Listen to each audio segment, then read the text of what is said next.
focus on one eye, one ear, and then we'll go on to like fur and mouth because I really want to make sure you understand the concept of how to do an eye, how to do an ear. And then that way, if we don't finish, which we rarely do, you will be able to go, okay, I now know I can go do this eye on my own. I can go do this ear on my own. Does that make sense? So Yeah. we'll just kind of,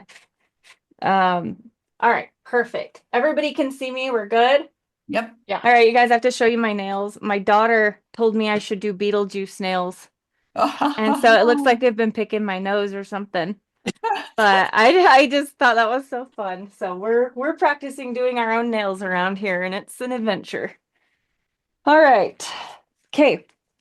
So color palette. Let's talk about colors. Everybody's got different colors. I have mine, but everybody's is different.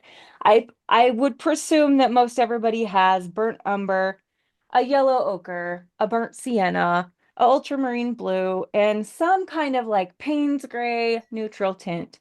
And so this is going to be interchangeable. So I'm going to use what I have, and then I can help you guys based on what you have to decide which colors you want to use. And I'm not going to use neutral tint today. I decided instead, I love neutral tint. So this is neutral tint. It's what I use for all the blacks, the eyes, the mouth, just depends. And then this is Payne's gray so that you can see. Totally different. Neutral tint is non-granulating, Payne's gray is totally granulating, and it leans more blue. Just had to make sure that was Payne's gray. So we're going to mix our own black today for the eyes and the nose. We're going to mix Payne's gray and burnt umber and make these blacks. That's how I achieved the nose and the blacks of the eyes. Now, this is a pretty rough painting for me. I did this on sheet paper. I just made this little sketchbook so that I could do a quick practice. And it wasn't quick. It did take me about I want to say about 2 hours to do it. Um, but after the first time I do it, it's a lot quicker. And then I am doing it a little bit bigger. I will say I enjoy painting bigger. They turn out better. I don't know what it is. It takes a little bit longer, but for me to be able to see the details in the eyes and all the little shapes in the eyes, it's helpful. When they're really tiny, it's a lot harder to achieve that realism.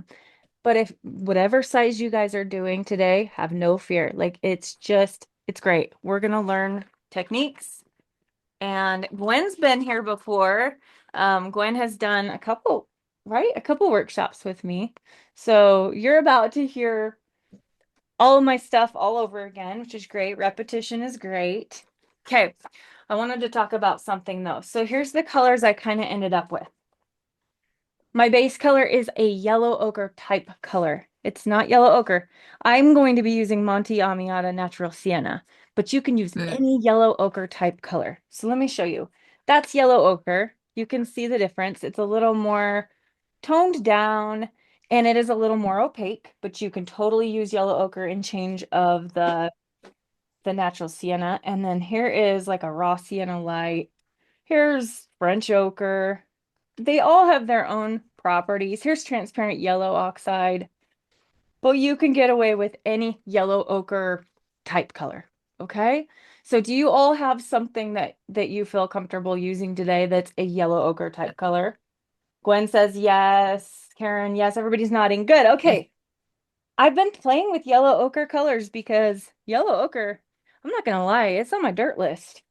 I tried using it for a puppy and I just felt like it was it dulled it down just because of the opacity. And I love the luminosity of watercolor, so I don't want anything that's gonna dull it down. But if you have to use yellow ochre, that is just fine. So here's the colors. Okay. You will need a very small touch of blue. So I like King's Royal Blue. It's for the eye highlights. I like King's Royal Blue, and that's this here because it's kind of a milky, just like a milky blue, and it really replicates. You're getting the sky reflection in this corgi's eyes. And so it's the highlight in the eye is not going to be white. It's going to be a blue color. We'll probably do like this, but you can use ultramarine blue, cobalt blue. Just we're going to wash it out. We're going to make dirty water, and I'll tell you what that is.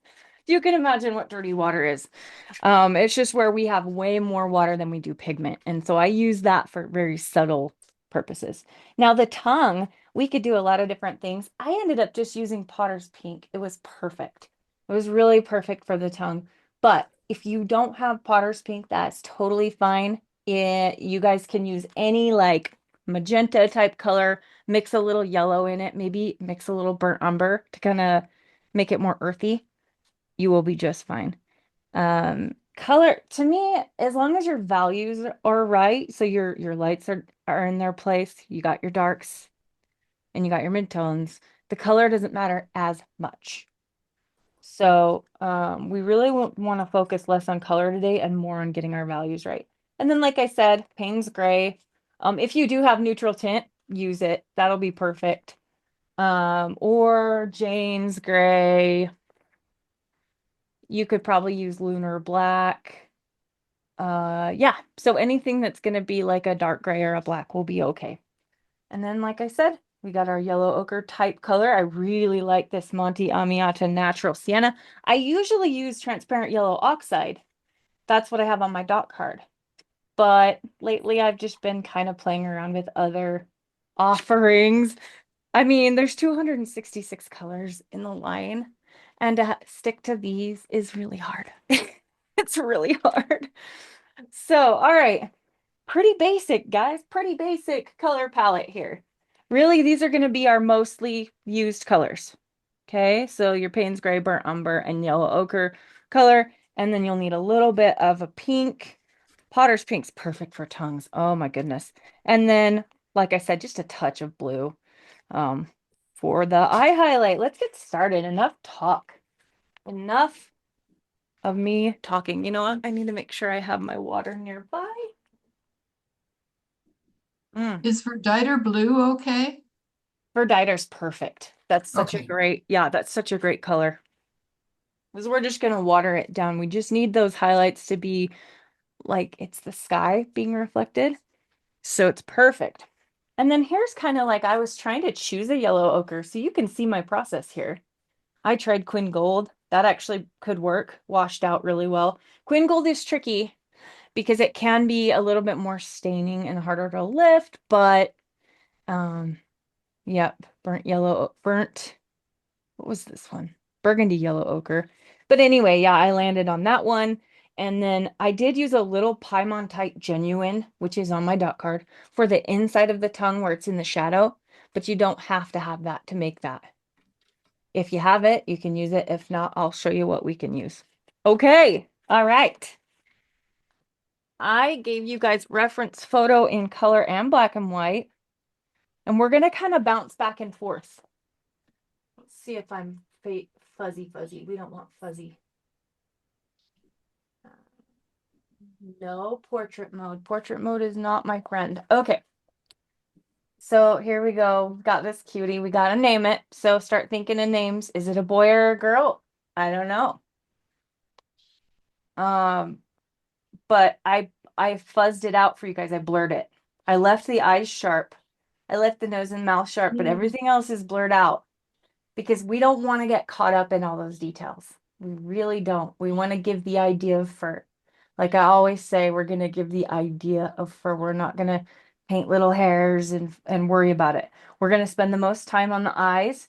And I think we'll start with the right eye. I usually start with the left, but this eye just has a lot more going on with it. Oops. This one is in shadow, so it's a lot darker. And this one is more in the light. Do you see how those highlights are blue? A lot of people will leave eye highlights bright white of the paper, and the problem is it doesn't look realistic. When I do the eyedropper, that's blue.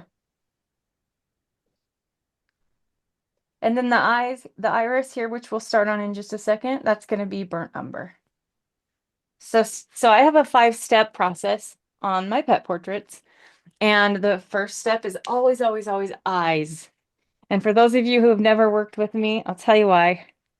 The eyes, I mean, they're the window to the soul. It's cliche, right? But they anchor me to the painting. When I see those puppy dog eyes staring back at me, I'm gonna finish this baby, no matter if I hit the ugly phase, no matter if I get bored of it or frustrated. Once I've got those eyes that looks like glass and they look real, I'm committed to finishing. And also, let's say you paint the whole thing and you save the eyes for last and the eyes don't turn out. You've just wasted all that time. Not wasted. You probably would learn from it. But I say just get them out of the way and then everything else can kind of flow. Now I'm just lifting some graphite. I'm going to leave it darker than I normally would because I want you guys to be able to see what I'm doing. But normally I would lift a decent amount. I'm going to want to lift like the little hairs because these were just a guide to show me where the hair is white and the hair is yellow, blonde. So I don't need those dark, but the the lines on the eyes, I'm going to leave a little bit darker because I don't want to lose that. That's my map. My drawing is my map, and I don't want to lose my way. It's not the end of the world if I do, but just out of experience, it's a lot harder when you've lost your way. Okay, enough of that. All right, let's do this. Now I've got just a couple of brushes. I've just got a couple of brushes here. So what these are is these are cheap brushes that I like to use for lifting. They're just cheap craft brushes. They're really stiff. I'll use those if I need to scrub or lift. And then I've got these are my bigger brushes I'll use towards the end for the chest and that kind of stuff. But what I really want to do is I'm always going to start with my tiniest brush for eyes. So we'll start with our tiniest and move our way up. This is a size 2 silver black velvet. It honestly doesn't matter as much as long as it has a good tip where you can get the blacks. Really like the black lines around the eyeliner. Got to get the eyeliner right. And then I've just got like an 8, a 6. What's this? A 10. And I'll just leave those waiting in the wings. But for now, we'll start with this one, smaller one. Okay, I always paint the lightest values of the eyes first because then I can use my black. I'm gonna put air quotes on black because I don't use black, but you know what I'm saying. When I say black, I just mean our Payne's gray mixture that we're gonna make. But let's go ahead and do that eye highlight. So let me zoom in a little bit. Try to do it slow so I don't make you seasick.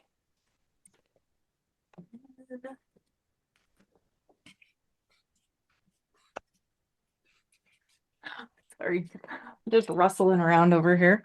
I gotta get a little tray. I want to hold this up to the camera so that you can see my palette. It's so important to me for you guys to be able to see what I'm doing, what I'm doing here. That's so important for you to know how much pigment I'm using, how much water I'm using. That's going to be really valid. Okay, so we're going to be using wet and wet, and we're going to be using wet on dry and blending a lot. So, and it's really more of like an intuition of when I use which. It just happens through experience. It happens over time.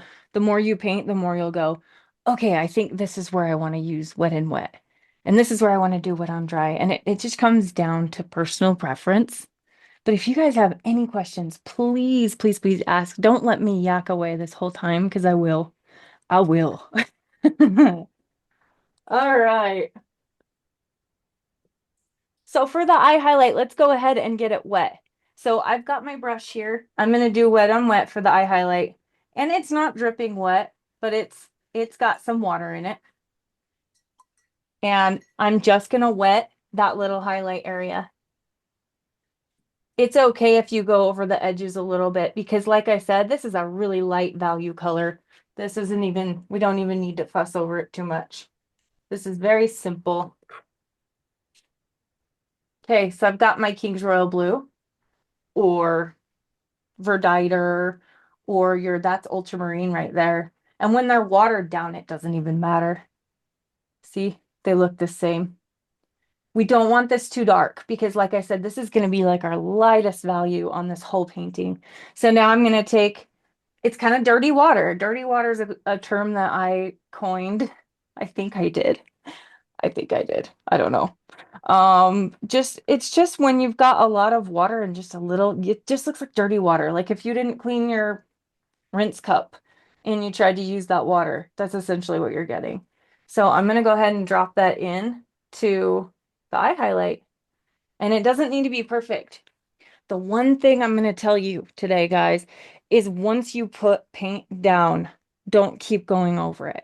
Put it down and just let it do, because that's why we love watercolor, is it's magical and it's luminous, and it allows us to, the white of the paper reflects light back at us. And the more we keep, once you've put it down, leave it. Yes, we're going to manipulate it. We're going to soften edges. We're going to do that kind of stuff, but we don't want to manipulate it too much. That's what leads to overworking a painting and losing the freshness. I love the freshness of watercolor. All right, I'm just going to dry it really quick. Do you guys have a heat tool of some sort? You don't need to mute. Zoom will mute your heat tool. It's like witchcraft.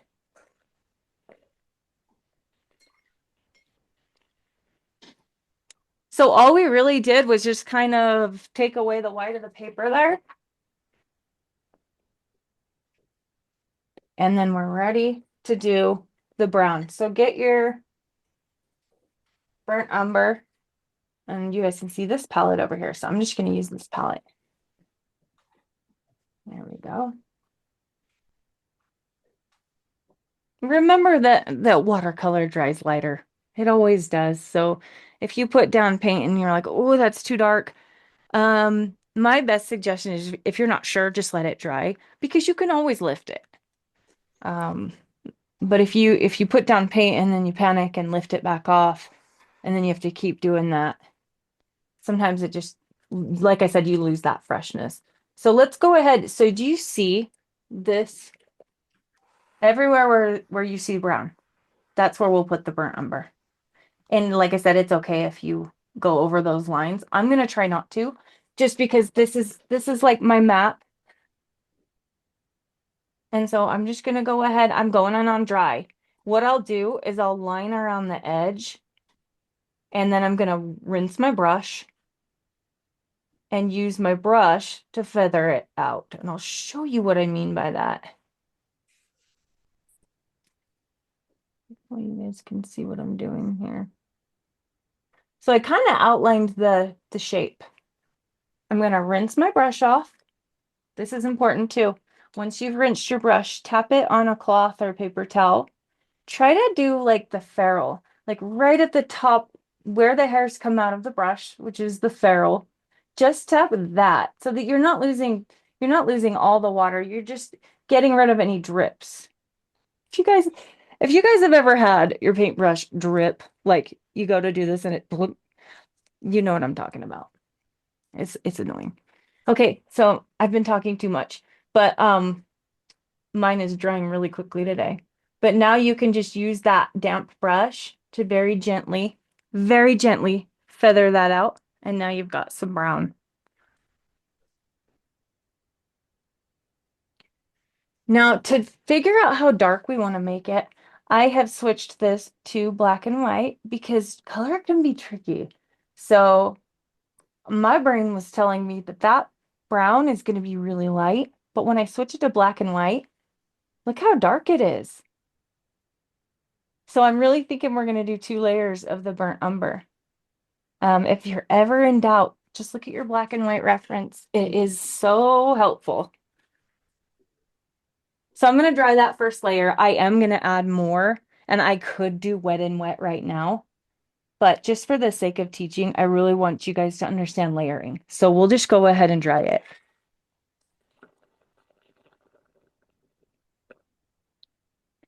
I think one of the hard things with like when you've put down paint and you could put more brown in it while it's wet, but you also, depending on how much water is in your brush, you could also end up sucking up what's there. Does that make sense? So that's going to be something that comes with time and experience. But for today's purposes, we're going to just do one more layer. I'm going to do the same thing I did before. where the edges of this iris of the eye are darker. In fact, we're going to be probably putting a little bit of a black color around that anyway, but I'm just going to outline it and then rinse my brush. And gonna feather. I'm gonna use a little bit more water just so that those browns kind of mingle around because the iris of the eye is such a little magical place.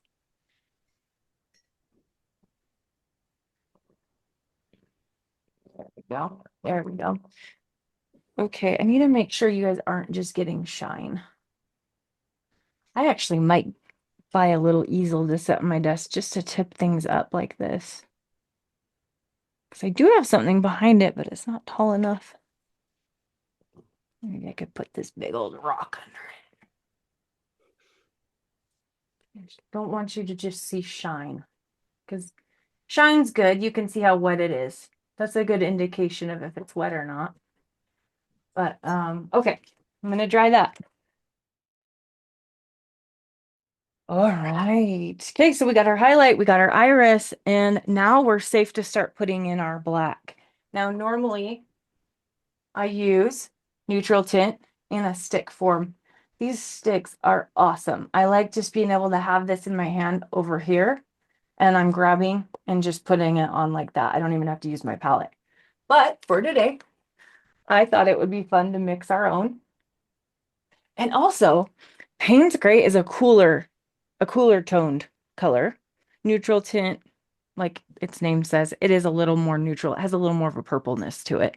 But when we have this dog is so yellow slash orange that I just feel like using a bluish tint for its eyes and nose, like the blacks of the eyes and the nose, actually gives you that like complementary balance you've got because blue and orange are complementary colors.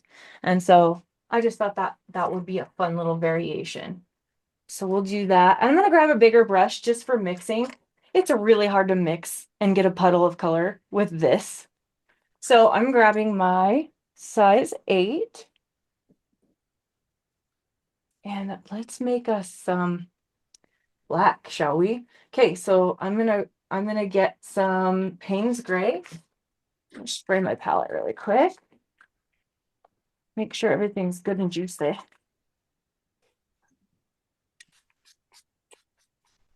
And we're gonna just make a puddle. So that's just Payne's Gray by itself. Do you all have Payne's Gray? Okay.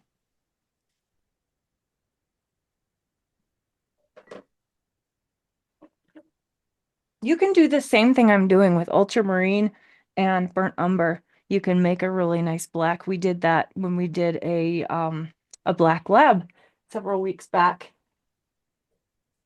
There's so many fun ways. Some people use burnt sienna and ultramarine. But yeah, there's just so many fun ways to make a black. If you want a lot of granulation, Payne's Gray and burnt umber is the way to go. All right, so now I've got my burnt umber.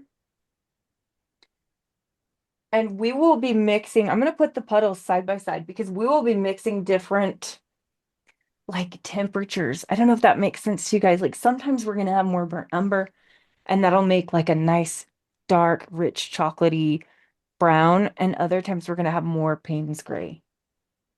So we'll be doing different variations depending on the part of the painting. So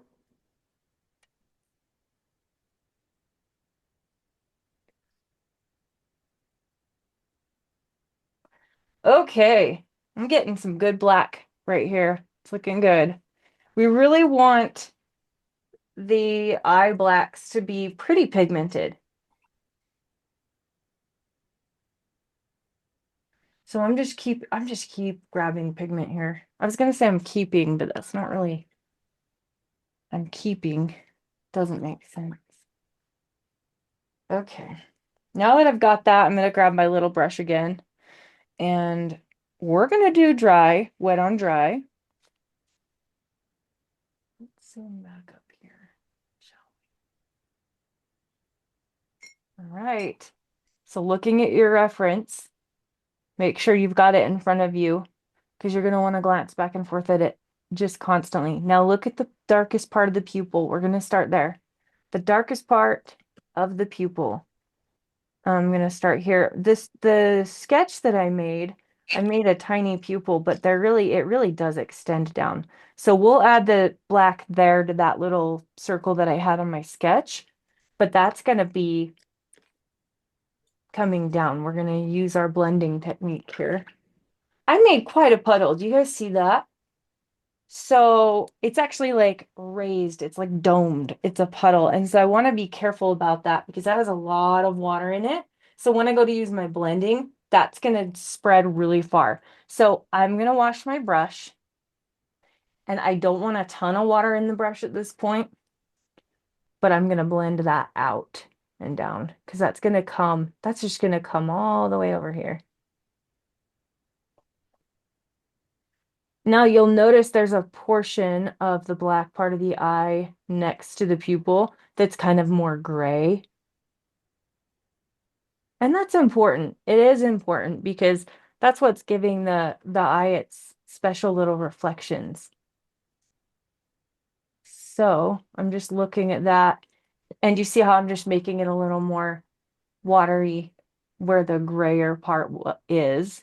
Now, if you look at the black and white, sorry, if you look at the black and white, let me move this over here so I'm not. It's almost the same value, which is really weird. So right there, look at that. It's like, so if you guys see what I'm going for, we're going to make the black and then we'll just make that a little bit lighter of a gray just by adding a little more water. But we're going to just blend everything around. The important thing, like if you're doing, let's say you're doing a dog on your own and you're working with a reference photo, I want to make sure to get all those little shapes. Whatever shapes are in the eye, I want to make sure those are being put on paper because that is what makes the eye look realistic. I'm avoiding the highlight. And I'm going to take it up and around. I'm on dry paper, taking it up and around. Now, there is a little bit of color. It almost looks like the reflection of a tree that comes down into the highlight here. So what I'll do is I'll use my brush. I'm going to bring all this down. I'll use my brush to kind of stipple. I'm going to clean my brush. So clean it off before you do that. And then I'm just going to kind of gently grab some of that. Because it's not a harsh line. If you get too much water and too much paint, like I am, you can use your brush as a sponge. You just rinse it and then dry it off. And then you can suck up some of that paint if you get too much. Brushes are so powerful for water control. Just depending on how much water is in it. That's what water control really, when you get down to it, that's all it is having a cloth. This is just a cloth napkin. They're from like Home Goods. I always make sure they're 100% cotton. But I will use a paper towel for lifting later. I've got this waiting in the wings. But this one is so great to have just right here. I always have it right here because I'm constantly using it to tap my brush and get rid of any drips. And then like I said, if I got too much water, I can just use my brush while it's dry to suck up some of that and put it there. So having that cloth right there is really, really helpful. These are the things that I just had to learn the hard way over time. And they've been really helpful for me. Everybody's different though. You're going to find stuff that works for other artists that you're like, nope, that's crazy. That doesn't work for me. But that's what's so fun about it is that we get to decide, like we get to make this our own. What works for me may not work for everybody. In fact, I know it doesn't. Okay, everything's still wet, so we want to be careful doing this, but I'm looking at the brown and I'm like, ooh, I want to darken this brown, especially here on this edge. I'm okay with touching against the wet black because I'm okay with that black running down where I'm doing this. Because this is a dark part of the iris.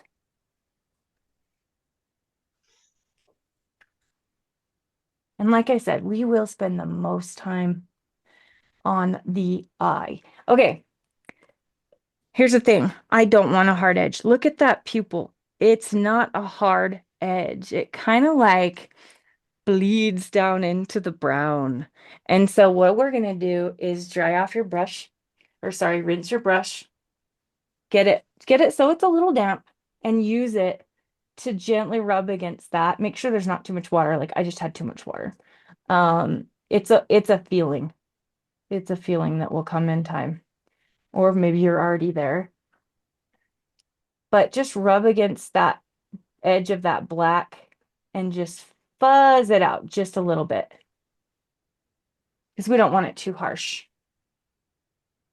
And then if it's not dark enough, you can drop in, since it's wet, you can drop in just a little bit more black.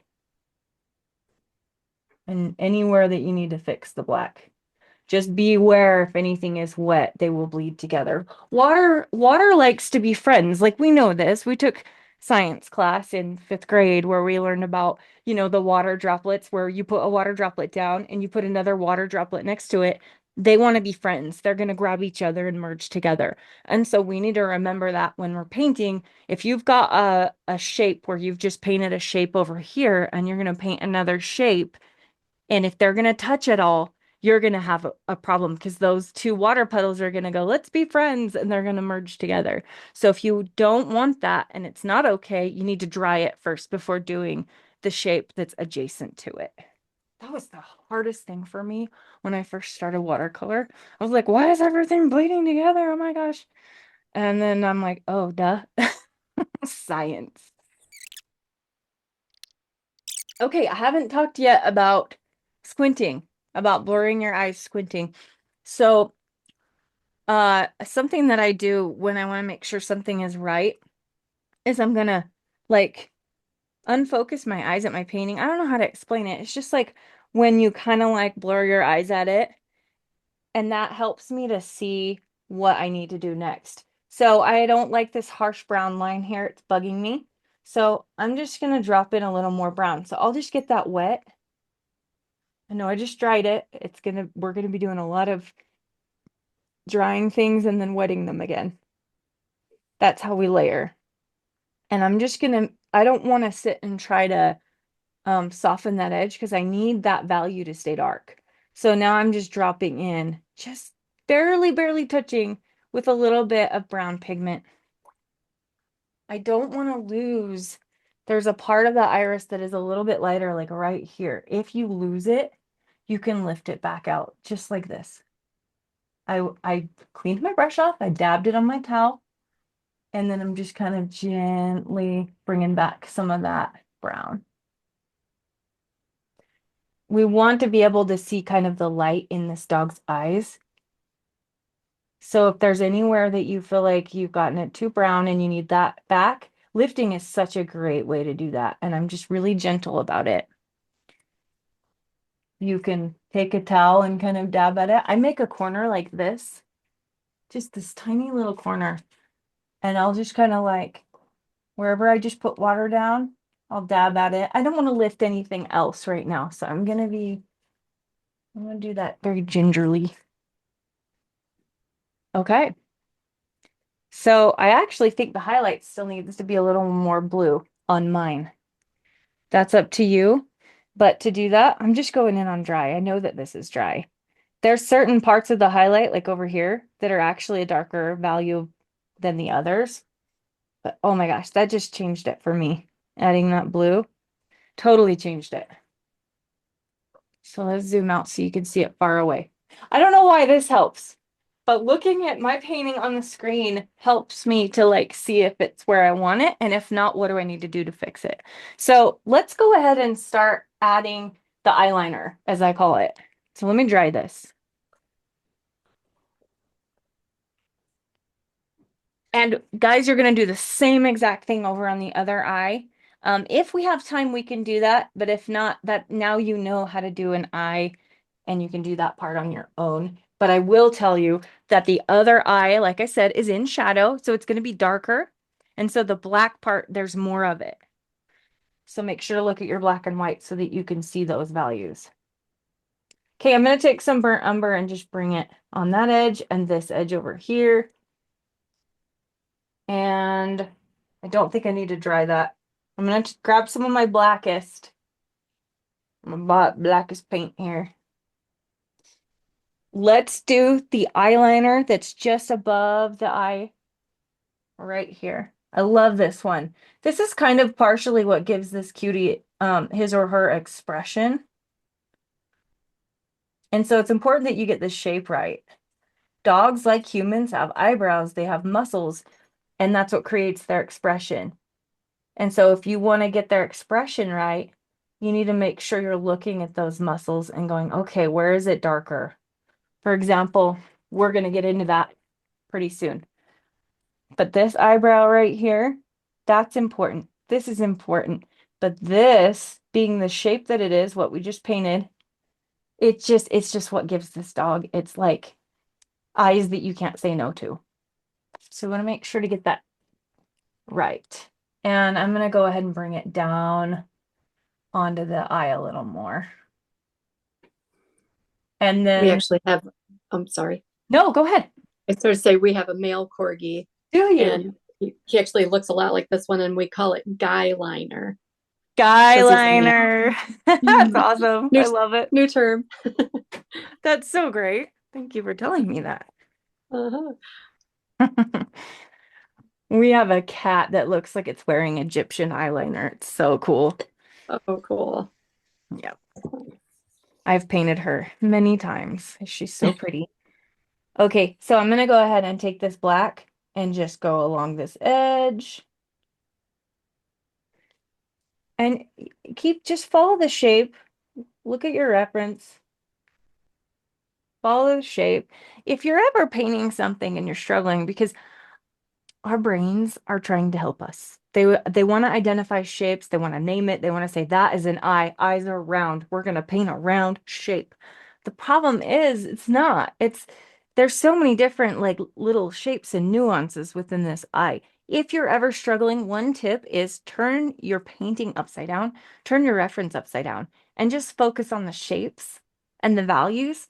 And that will help you to not be so caught up in trying to name things and paint what, like nostrils. Every time nostrils trick me because my brain's like, nostrils are round. And I'm like, no, stop.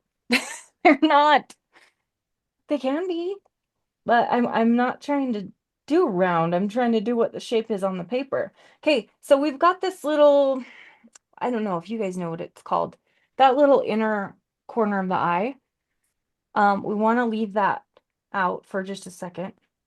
And we're gonna go around it. This has got to be like the tiniest black line you've ever made. Because if you look at the reference, there really isn't much of a black line.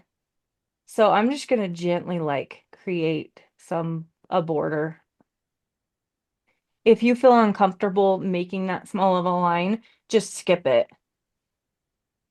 And I'm gonna just keep bringing that black. Now, look at the guy liner. So the darkest part of that is above the eye. The rest of it is more grayish brown. So what we're doing right now is we're adding the black to the water line, like above the water line. It's basically the eye itself that has that dark line. So I'm not going to do it on the water line. I'm going to do it just above it. We'll be doing something here in 1 second with the rest. Oh, all right. I love it. Now this is where we'll do some dirty water. It's almost a bluish tint. So I'm just going to grab some Payne's Gray and maybe some of my blue here. I'm just going to make some dirty water to put in that corner. It doesn't need to be stark white, and it doesn't even need to be perfect. In fact, you could just paint over it with black and nobody would notice. So I'll just see how that helped so much to deepen it, to bring it down into the shadows, because that's all it is. It's down in the shadows. So just needed to darken the value The color doesn't as matter. The color doesn't matter as much. Okay. Also, I was just gonna say, I get these. I buy these in 4 packs. I have all kinds of them from. I think I got these at Home Goods. I love Home Goods for art supplies, you guys. If you haven't done that, go to Home Goods with art, like office studio art supplies in mind. And like, oh my gosh, the plates and the thing I have my computer stand on, it was like a bathtub stand made of wood. I don't know. I just love shopping. I love going to thrift stores, antique stores, Home Goods, Hobby Lobby, and like buying things that aren't intended for the art studio. Like this is from Walmart. It was $7. This is a charcuterie board, and I'm using it as a palette, and it's perfect. It's got a handle. So, yeah, love thinking outside the box. And art supplies, like if it's branded as an art supply, like if I bought this made for art, it would be like $100. So yeah, just a little side tip for you. Okay, we're gonna do the waterline. I'm gonna move up a brush. I don't want to keep I'm done with this brush until I do the other eye. I'm done with this. This too small. Because the smaller the brush, the more you're going to focus on details. For the eye, we want that. We really want to get it as realistic as possible. But then as we go on with the painting, we're going to get looser, looser, looser. So start tidy and tight, small brush, and we just move up. So step 1 was the eyes. It's always the eyes. And I will do the eye itself, and I'll do just the area around it. Okay, so let's make, if I was using my dot card right now, for the show you. I don't know why I keep showing you on my face. This. This is not black. So I would probably use Van Dyke Brown, which is this. It's like such a really deep, dark, chocolatey, like neutral brown. We're just gonna make it with what we already have here. So what we have on our palette right now is perfect. We just need a little more brown than gray. There's my little palette. I'll show you right here. And it is gonna be semi-dark. But if you look at that, it is a warmer color. It's a little bit warmer, sorry, than the black of the eye. So in order to do this, it's pretty soft. So what we'll do is we're going to start in this corner here, right here under the, we'll start in this corner here. I'm going in on dry, and I'm just going to do this corner.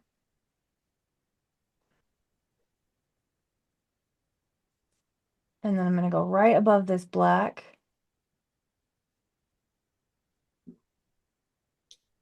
So what we'll do is we'll put it down on dry paper, and we're going to work quickly and get it. Just let's do all of it. The same tone, the same value. And then we'll blur it, blend it. Blur it, blend it, feather it, fade it. Any of those words will do. And just let it be kind of, we're just dabbing at this area right here, because that's going to be, we're going to blend it out. The reason I say work quickly is because we got to blend it before it dries. I forgot to tell you guys, I am using Fabriano paper, but I am just using their cold press. I am running out of my favorite paper because people are loving it and buying it samples, and I keep having to restock it. And so I've been running out of it for myself. So, but I really love their cold press also. It's just a little more textured. You can totally see the texture. And so the smoother the paper, the easier pet portraits are, in my opinion. Although hot press is with yellow ochre on my dirty list, because hot press dries so fast that it doesn't give me time to do this. So what we're going to do is we're going to wash our brush. Once you've got it down, I left a little white line there. I'm fine with that. I'm going to fix it. Wash your brush, dab off any drips, and then we'll start the first place that we painted was over here. So we're just going to gently rub at it and soften that. I don't want a hard edge, because if you look at up here, I do. Look at your reference. You'll easily see where the hard edges are and where the softer ones are. So let's just do some blurring. It's gentle. I'm using a really soft silver black velvet. They're so soft. They force me to kind of stop being so controlling and to be gentle. I'm using a very gentle hand. I think that's one of the things that people struggle with the most when someone wants an art critique and they want my help. It's usually that they're using a hard hand and trying to be too detailed every time. And it's such an easy remedy. Really, it is. It's such an easy thing to fix. It just takes, it's so silly. It just takes letting go. And I struggle with that still. I'm still, I don't think I'll ever be done trying to loosen up ever. I just, it's an ongoing thing that I'll probably be doing my whole life, trying to keep loosening up. I'm not gonna fuss with it much more than that. I like it. It's good. It's blurry, it's fadey. There is a little bit of a darker area right here. So since that's partially wet, I can just dab that on right here. Just look at your reference and you'll see what I'm talking about.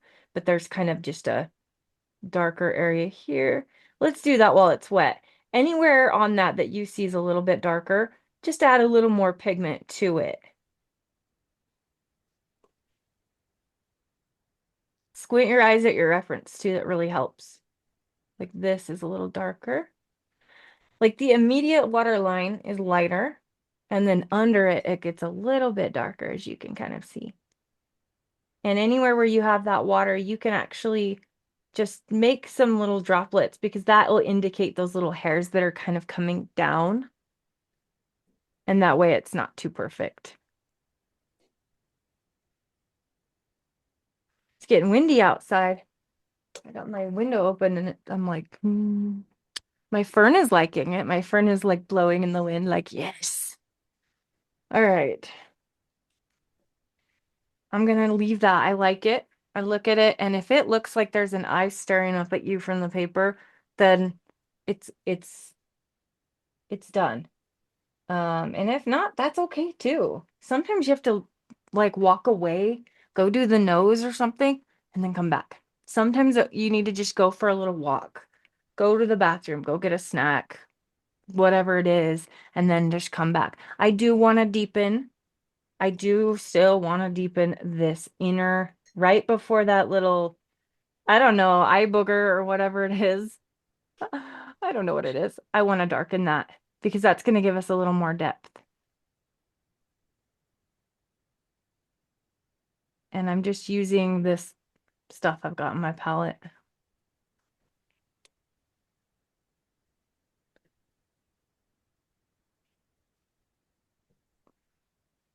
Okay, I'm going to dry it. I probably did get my burnt umber a little darker than I would have preferred. And it happens all the time. I've kind of gotten really good at lifting because it just happens. If you want to lighten any of it up, these are amazing. These are just like, they're not even from the art section. They're from the like craft paint section of the store. They're Royal and Langnickel craft brushes. And I have different sizes. I've got some rounds and stuff. They're just really stiff. And so if you need a lift, you can get precise in the area and you just kind of gently get it just damp, not wet dripping, just damp. And you can kind of lift. You see that? I was able to lift quite a bit. That was awesome. Anywhere that needs it. Because I don't want to lose the luminosity of the eye. And I've got too much gray. So I'm gonna make some watered down burnt umber again and add it back just because it's leaning more gray. So the eyes are really the focal point. Really, the eyes, the nose, the mouth are the focal point. And so I'm gonna spend most time on the eye, and the rest of it's not gonna matter as much. Really, I mean, I could just splash a bunch of color on for the fur, and it would look great if you can get those eyes right. So that's something that if you're not done with your eye, that's okay, but we do need to move on because holy crap, I've been talking so much. Let's see. We have 1 hour left. Okay. Let's see. No, we don't. We've only been going for, oh, the timer for recording is different than, okay, never mind. Just ignore me. Ignore me. All right, let's move on to the nose. So step 1 is done. eyes are done. Next is the nose. And now this nose is simple because the the dog's nose, there's a lot of shadow, and I don't want to make it as dark as what I see on the reference because you lose it. That's what I ended up doing. I went a little too dark on this one, and you end up just losing. It just looks like a blob of nothing. So understanding the anatomy of dog noses is really important. And the more you paint a dog's nose, the more you could paint one with your eyes closed, because they're all very similar. I know they say a dog's nose is like a fingerprint and everyone is unique. That is true. So it's important if a dog has some sort of anomaly, if their nose is, we're going to want to try to do that the best we can. But a lot of times, like the reference photos I'm given by clients are often pretty bad or pretty dark or blurry. And so I have to rely upon my knowledge of dog noses or surf the internet and look for similar noses that I can kind of paint. I've had to do that before. So we are going to use our same mixture that we used for the black. If you ran out of it, that's okay. It's a never-ending battle for me to try to put a big enough puddle on my palette. Seriously, it's like, I always tell people, like, make sure you get a big enough puddle of paint so you don't have to keep mixing. Guess what? I'm the worst. I'm always having to keep going back and making more. So yeah, do as I say. Do as I say, not as I do, right? Okay. So we're going to make our black. We want it pretty dark. And this might feel a little scary. It usually does. But I'm going to do my darkest values of the nose first. A lot of artists will do like a wash of the lightest value and just do it all over the whole nose. For me, that makes me lose the nose. I just get lost. So I have to anchor myself, just like I did with the eye. I have to anchor myself to the nose by doing the darkest values first. And so where I have it drawn, the nostrils, we're gonna just go. We're gonna just put wet paint on dry paper. It depends how much water you have. If you can see my palette here, this is what I have. I could probably stand for it to be a little more pigmented. And I think you can add a little burnt umber to the Payne's gray, but it's okay if it leans a little bluish. And then I'm going to start on the left nostril, just because if I start on the right one and then I try to go to the left, I'm probably going to drag my hand through it. It's inevitable. So we'll just start with this one.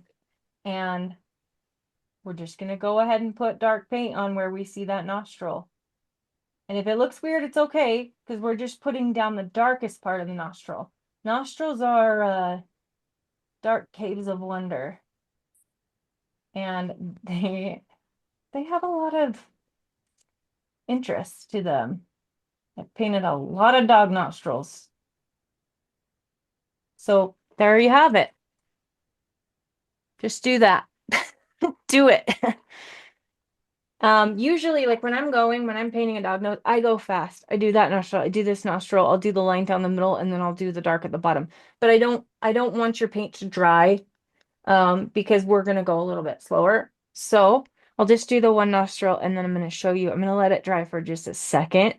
I want a little bit of hard edges, but I don't want this bottom edge hard, because if you look at your reference, the bottom part of a nostril is soft. So I washed my brush and kind of dried it off a little bit. And I'm just going to soften this bottom edge here. And I'll drag it out to the edge.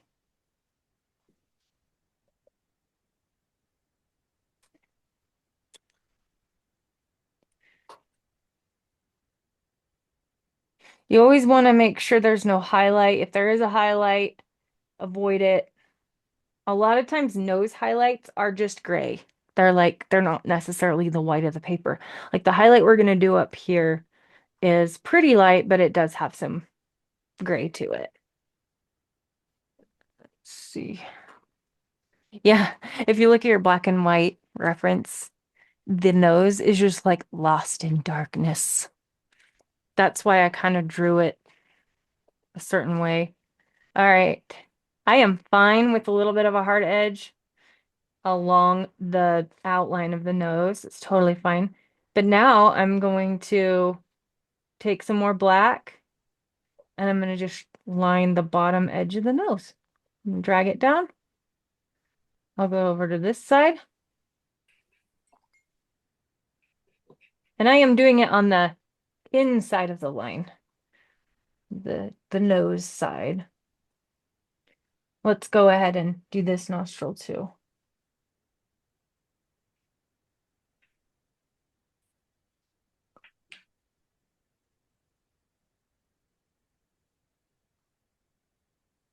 I actually really enjoy doing wet on dry. I think for me, it just gives me more control over like being able to leave hard edges where I want them and then fading ones that I don't. When I do wet on wet, I feel like I get lost. Okay, so I washed my brush. I dabbed it on my towel. Now I'm gonna just soften. And you always want to go back to the first place where you laid down paint because that's going to be drying the quickest.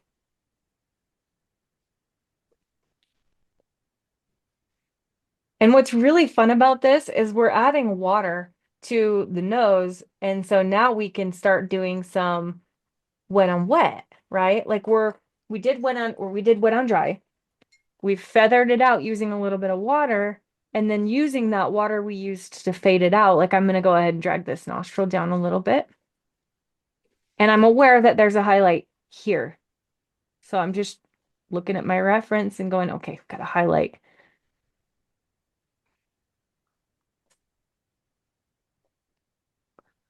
Now we've got water down, and I'm going to go ahead and get the rest of the nose wet. Whoa, that was a lot of water. The more water you have, the less control you have. Just keep that in mind. It's kind of just something that comes with, like, it's a feeling. I can feel how much is too much. And then also you can look at the shininess. So you can look at the shininess to see how much water is on it. Okay, now that it's all wet, we can pick up some of the pigment off the palette. And I'm going to add more along this bottom edge.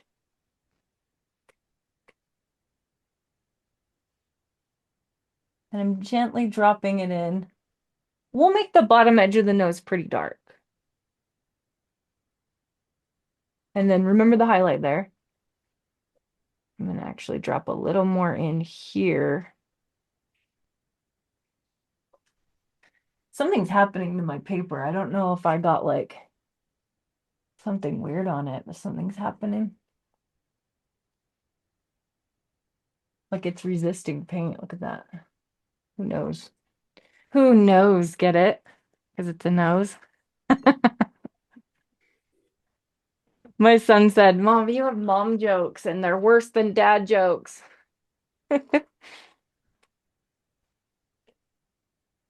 And my paper is drying really fast today. It's just a dry, warm day at my house. And so even though I just put water down, it is like almost dry. So if that's happening to you, that you just gotta keep putting more water down. Okay, I'm just gonna keep putting on some pigment. And of course, my puddle is disappearing on me. It's fine. Grab some more paint. I don't know if you guys have ever used hot press paper. I like it. I want to like it. But it dries so fast that when I go to blend things, it's already dry and has a hard line. And I'm just like, ah, no.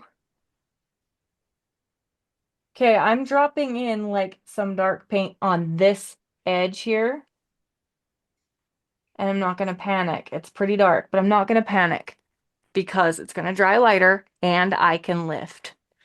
Lifting is something that is actually like really starting to become an asset in my practice. And it's so nice because now I don't have to panic. So I can even lift while it's wet. So I did too much. I'm gonna clean off my brush, dab it on my towel. I'm gonna use it as a sponge. Even you can lift while it's wet. So I'm gonna go like this and just use it to suck up some of that color. And something really weird is happening. It looks like I'm using like lunar black, but I'm not. It's just something weird is happening with my paper. That's just part of the art journey. There's always some sort of surprise, right? Okay, looking at your black and white reference right now is really important because we want to just get color out of the way. We do not need to worry about color at all right now. We've already got what we're doing. We've got our mixture. So now we can look at our black and white and we can kind of see, even though we have a really dark nostril here, there is a shadow that's almost the same darkness that goes up over it like this and it comes around here. But I don't know what's going on with my paper. It's super weird. So hopefully yours is going better than mine is. It's like separating. Wonder if I had like lotion on my hand or something. I've done that before. I've like got put lotion on and then I'm like playing with my paper and then I go to paint and it like resists the paint. That is like the the worst. It's like no. And there's nothing you can do. You just have to start over or put watercolor ground on it or something. Okay, I feel like I just want to, I'm feeling like it's getting messy and out of control for me. If you start feeling like, oh, I've lost it, I've lost the shapes, it's getting out of control, just let it dry. Just take a deep breath and dry it. When in doubt, dry it. So here we go. I'm kind of thinking on this nose, I think less is more. I really do. So I'm going to darken the nostrils that I already have.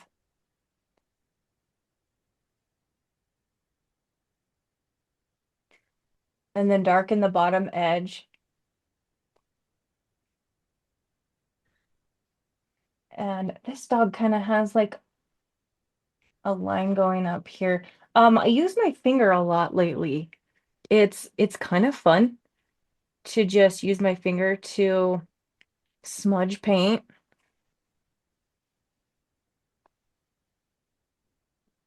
Because, I mean, you always have your finger. It's always with you.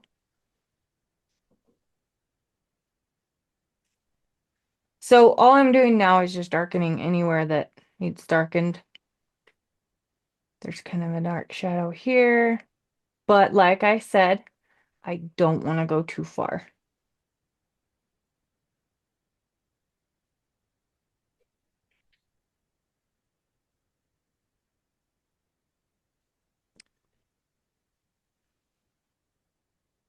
Something fun to do. Noses are kind of pebbly. And so let me show you really quick. I'm going to dab that back. So we've got a highlight here. And I really enjoy making a pebbly texture by putting a couple dots, and this is kind of semi-dry paper. I'm going to put a couple tiny little dots right there. No, I didn't mean to do that one. And I'm going to use my finger to stamp them around. And that kind of gives us a pebbly texture. But then I'm going to take a damp brush and just gently like touch some of it. Just like chill it out a little bit, soften it and kind of. But now it looks like the dog's got like little pebbly texture. So that's something you can try that I really enjoy doing. Obviously for texture, you can use the texture of the paint. So granulating, you can use salt. Salt is something that you have to put on. It can't be like super shiny wet, but it can't quite be dry yet. And you can put salt on the nose on your first or second layer and let it dry naturally. And it gives like the coolest texture. So something really fun to try. And then also the texture of the paper is helpful in making a pebbly dog nose.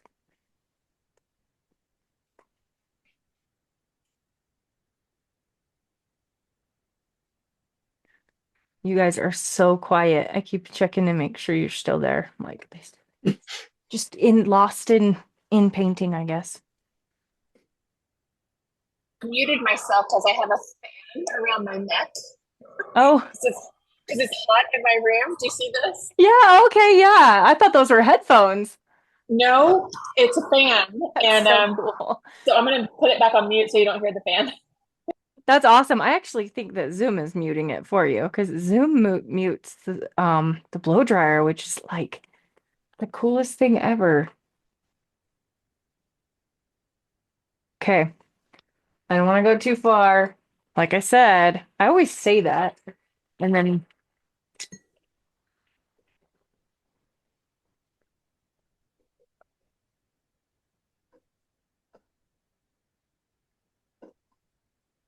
okay, I'm gonna do darken the nostrils and then I'm gonna leave it. I'm just gonna leave it alone. Darken them up. Because if you go too far, you just end up with a blob, like a black blob.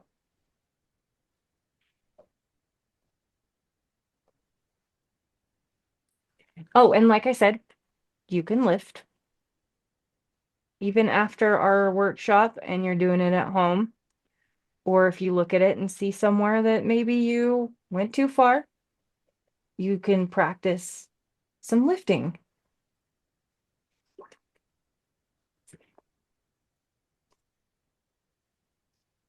I will say that this side of this edge over here needs to be a little darker. That's my problem. I'm like, oh, this needs to be darker. No, this needs to be. So that is a common pitfall. We're not going to do it with the fur. Noses are one thing, but okay, I'm going to leave mine alone. But something fun that I like to do is use like an opaque white. I really like this Dr. P.H. Martin's Bleed Proof White. It is a water-based. It's like a paste. And I will grab a very small, I like to use a stiff brush. Where'd you go? Where'd you go? Okay, these Hobby Lobby Master's Touch short handle liners are great for doing like some opaque white details at the end. And if you can catch them on their like 40% off, I mean, I paid probably $4 for this regular price, so you'd only be paying about $2. And they're just good for, I like them for this. So I use the lid and I will make up like a little, you can add water because obviously it is like, it's a paste. And then I will use this and I'm going to do the same thing I did with the black. I will like find some areas that need just a little more, just a little brightness. And then I'm going to use my finger to kind of stamp it around because I don't want it to be obvious. I want it to be sort of subtle. And some people are completely against using any kind of opaque medium on a watercolor. That's totally personal preference. The more opaque medium you use, the less fresh the painting's going to look. So you have to go very sparingly on it. But like even over here on the side, I can do that. And here's what's really cool. You can even blend it. So I cleaned my brush. It's a little damp. And let's say I just want to grab that highlight and like bring it back. You can do that. And I just enjoy this medium. Yeah, but like I said, sparingly for sure. I like to do like if there's a little dot that's a shine or like what we've got going here. Of course, I'm always trying to leave the white of the paper, but you can even like, even though there isn't one, you can kind of give the idea of the line down the middle. So next to the line down the middle, because the line is indented, right? The line down the middle of a dog's nose is indented. So when the light shines and the dog's nose is wet, you'll often get like a highlight on either side of the line, like one side of it. And so even though this dog doesn't have that, because I know that, because I've painted so many dogs and I have dogs, look at your dog. Like if you guys have dogs at home, look at their noses and study it. Next time they're up in your face, just study their nose and you'll see what I'm talking about. But that just brings it, that just gives it like some dimension. You can add a little bit here. Just to bring back those nostrils that got lost in the dark.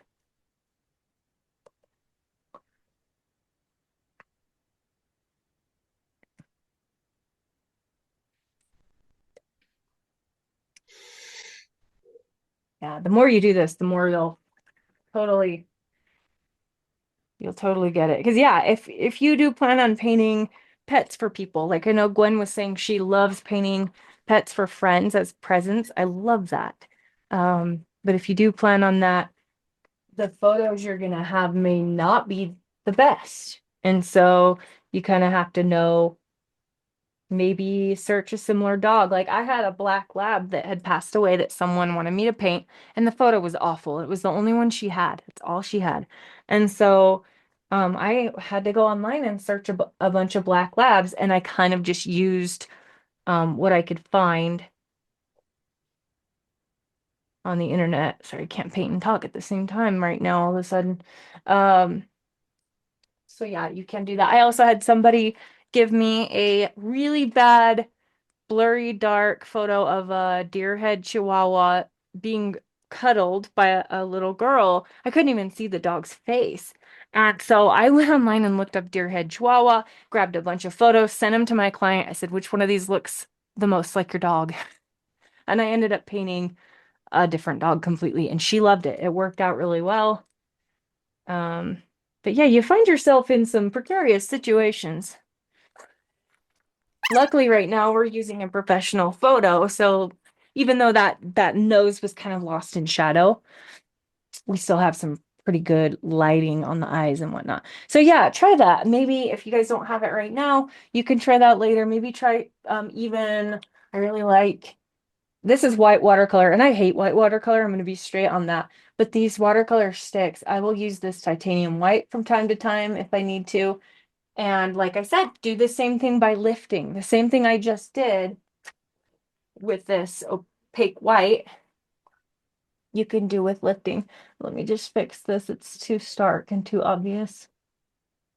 So I'm often using my brush, a damp brush, to blur. However, you can go too far with that. You don't want to soften everything because then it almost looks like a colored pencil drawing, and we're not going for that. So there's like, we've all heard the term lost and found edges, and that's going to come into play when we do the fur. But we need to hurry and get this mouth done. Let's do the tongue. I'm going to leave the nose. It's good. It's good for now. You guys can play around with it later when we're not live. But I like my Potter's Pink. Do you guys have Potter's Pink or something similar? Gwen's good. Lisa, what do you have? I actually have your dot card with a little bit of Perfect. Potter's pink. So, Oh, perfect. And then you can also use the Piemontite as well. okay. And then Karen, I don't know, did we talk about that? I can't remember. I do have your card and I thought I had it out. I must have dropped it somewhere. And I wanted to try the Potter's Pink, but I do have Piemonte. That'll be perfect. Maybe. Do you have a magenta? Do you have like a There it is. I found quinacridone? it. I found it. Oh, good. I'm going to use Potter's Pink. Sweet. Let's do this. Yes. Okay. My reference photo, just my iPad decided it was going to sleep because it was bored of me. Okay. We're just gonna go ahead and paint the whole tongue. I've got my Potter's Pink. I'm going in on dry. We got to be brave. But I am going to start in the darkest part of the mouth, and we will be layering in that shadow area. But for now, what I love about Potter's Pink is a lot of times the tongue it's like an earthy pink, and it does have some texture. So it's really fun to have a color that's pre-mixed. But if I don't use Potter's Pink, I will use like quinacridone red or sorry, quinacridone rose, quinacridone pink, and quinacridone red. And what I'll do is mix a little yellow and a little burnt umber with it, and it warms it up and gives it some earthiness. So that's another alternative. So I'm going to go ahead and paint the dark section, and then I'm going to clean my brush. I'm leaving that's the lightest part of the tongue, and I'm going to use some water. So I've got my clean, damp brush, and I'm going to just start dragging that down.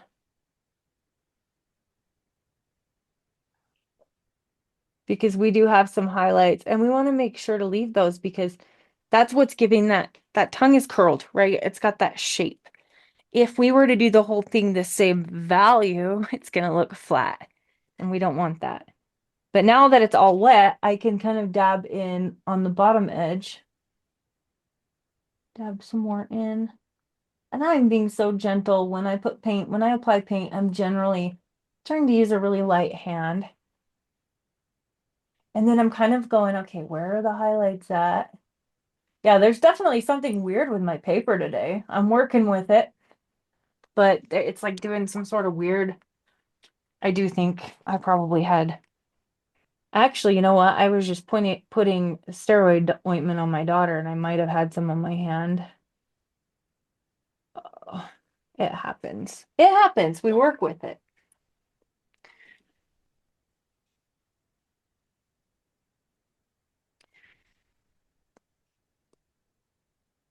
Okay, I'm gonna dry it now.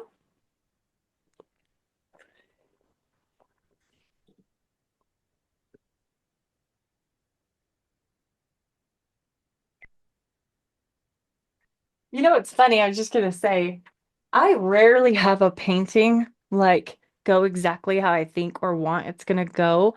And I always have to either lift something, fix something, modify something, use something because I splattered something on the white of the paper and can't get it off. So then I have to use some watercolor ground. Like every painting starts to feel like that.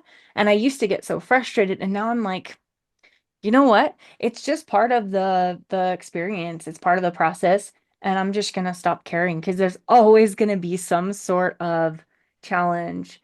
And I was actually listening to a guy, I'm not gonna get like philosophical, but he was talking about like what leads to suffering, what leads to unhappiness. And it is our expectations. It is our like the expectation we have. And for some reason, we get it in our head that we have this expectation that a painting's got to go a certain way or it's a failure. And when I let go of that idea, I became so much happier because I'm like, you know what?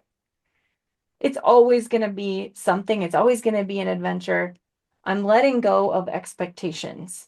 And I'm just like, all right, what am I going to learn today? What am I going to have to modify today? Okay, here we go. I'm grabbing some Piemontite. Your dot cards probably only have a little bit. Gwen, what do you have? Do you have Piemontite? You have a stick. So I love those things. They're awesome.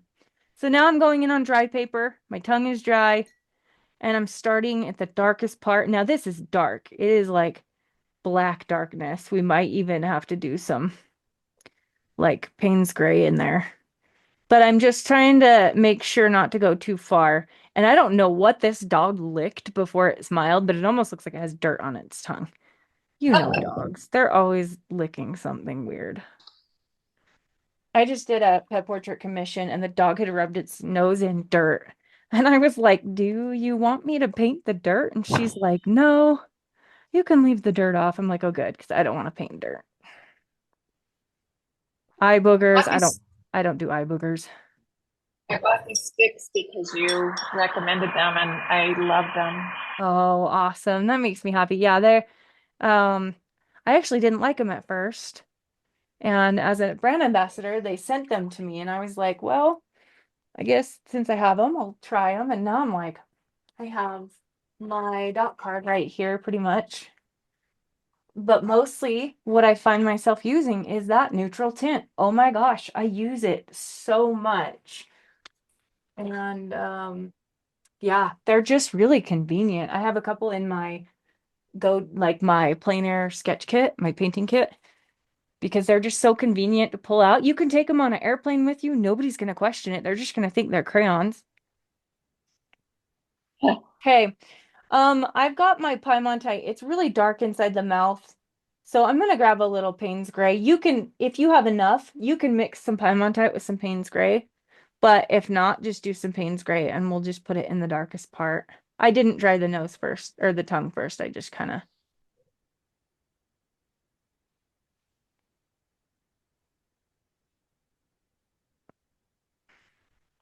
2 hours is not enough, you guys. It's just not enough.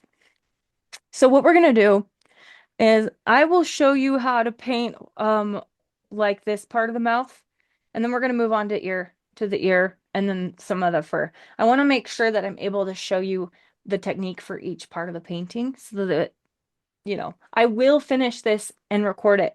I will, and it will be uploaded. But I don't know that I'll be able to do it tonight. It might be tomorrow when it's uploaded. These take forever to upload to YouTube. The last one took 3.5 hours to upload. So it ended up being like, what, 2 days later? Just because I have a family to take care of. But anyway, yeah, so you guys can, I'm going to show you a little bit of everything, and you can forge ahead at home and just do it on your own, or you can wait till I send the rest of the painting process. So it's up to you. I I can say from experience that waiting is good. Yep. I remember your email. I remember your email that you sent. You're like, no, I ruined it. Did. Okay, so Gwen says to wait. It's just so hard because we want to paint. We just want to paint. Okay, I'm gonna dry it. Okay, we could probably even go darker. We really could go darker on the inside of the mouth, but I'm gonna leave it. And the thing is like the darkest values, you gotta make sure you nail them because that is what gives it depth, right? If we don't get those darkest darks dark enough, and if we don't get those highlights bright enough, that contrast between the darks and the lights, it falls flat. So if your painting ever falls flat, that's probably why. It's just you need to make sure you get those values. Right. And values took me a long time to understand. I was like, what are you talking about? But I get it. I get it now. Okay, there's a pink part in the mouth. Let's do that first. We'll just use the Potter's Pink that we already have. Oh, I really like the Minnesota Pipestone Genuine for pinks as well. It's a little more brown leaning, like a little more, yeah, a little more brown and warmer. Potter's Pink's a cooler pink.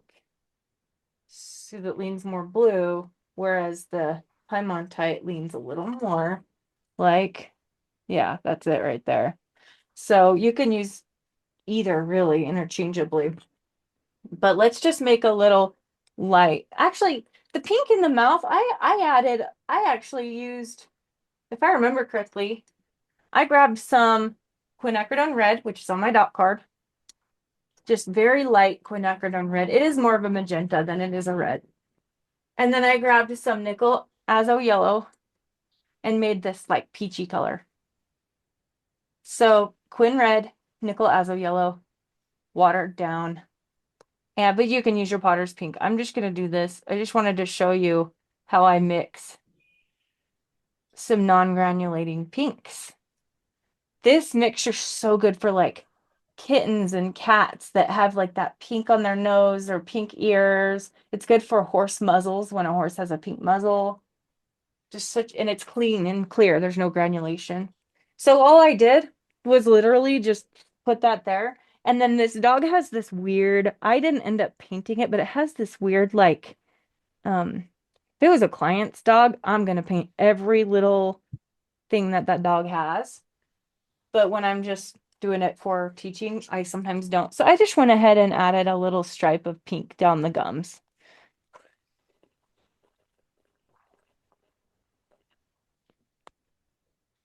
Okay.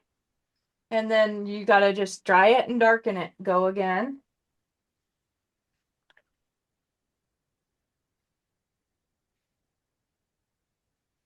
And I'm making my pink a little bit darker this time.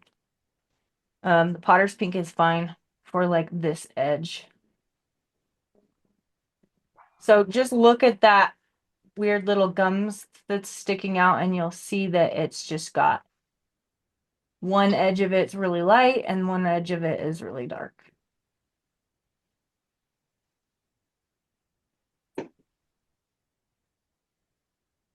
And then we'll be putting black all around it. So it's not, I'm just gonna leave it like that.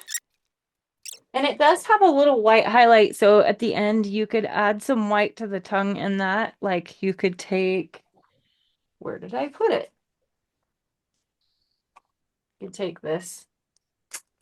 Guys, my studio's a mess when I'm teaching. I'm just like throwing stuff everywhere. Like add a little bit of the highlight and then The tongue has some like little highlight spots. And the Potter's pink is definitely a different pink than the actual tongue color. But it works. It really does work. But yeah, we potentially could have left the white of the paper. Oh, I forgot to say. That's why I'm struggling. This paper I'm using is a sample I got from Fabriano when I was in Italy, and it's natural white, and I usually use bright white. So that's why I'm like, what am I doing weird? It's definitely a different experience painting on their traditional white paper. This is definitely, see if I can show you the difference. Like, here's the difference. So that's same paper. Yeah, no, this is Stonehenge, but this is like the extra white and this is the natural white. And so it does definitely change the way the painting feels. The painting will feel warmer for sure. And that's fine. Some people love that. Okay, we've got to roll. Let's roll. Grabbing my size 6, still using that. We did finish. So I've had one workshop where we finished in like an hour and 45 minutes. I was so excited. And it was the white Westy workshop because white is so easy. That white dog is just like, all you do is some shadows, eyes, nose, mouth, shadows, you're done. Like there's just not a lot to it. But yeah, and then dogs with their mouths open take a little bit longer just because there's more to paint. So I'm gonna go ahead. I mixed up some of my black, but I have a little more brown in it because if you look, the lips are not quite like this part is more of a brown. It's like almost like a Van Dyke brown. But we're gonna do the darkest part back here first, and I'm going in on dry paper. And I'm going all the way up to that smile line up in that corner.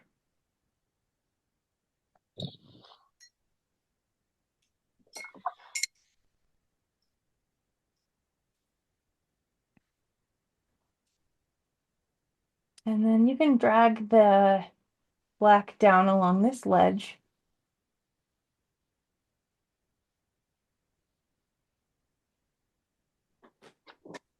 So I'm outlining. Essentially what I'm going to do is I'm gonna go up and above this little like zigzag jaggedy gums because we'll bleed it all out. We'll feather it all out. But that is a dark area. So I'm going above them. And then here we are up against the little gums area.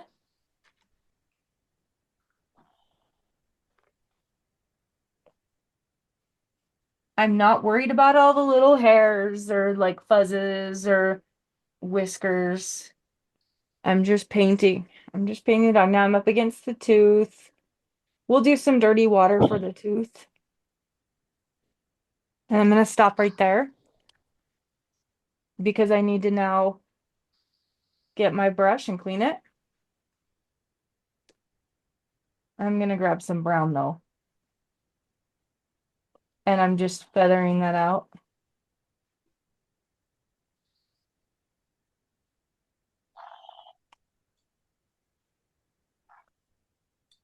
Oh, this does go like this.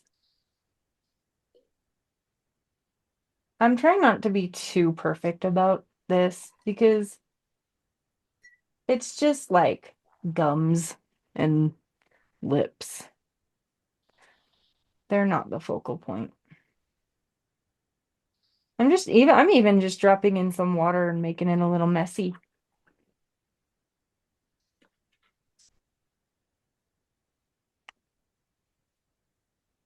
Now, something that I do is I work in sections, as you can see, but when I'm doing a larger thing like the mouth, I am still going to pick a section and just work on that for a minute. Because if I do this whole thing, I get overwhelmed, and that's just how I am. I do want to soften this line that I just made. I try to pick boundaries. I say, okay, where's the boundary? Like on this section of the face, I'm going to do this, and that's my boundary because I will get overwhelmed and hit the ugly face so fast if I try to if I just keep going. So that's why I kind of have a system It's to help my brain. We have to do whatever we can to help our brains because they struggle. I'm gonna dry this. Come on, work with me. So.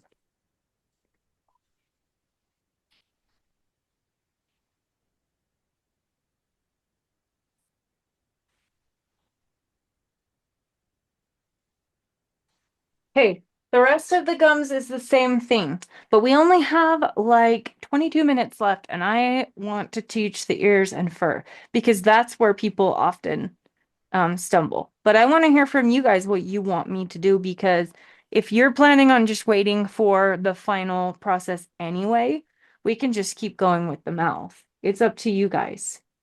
Ears and fur. Do some fur. Okay, let's do it.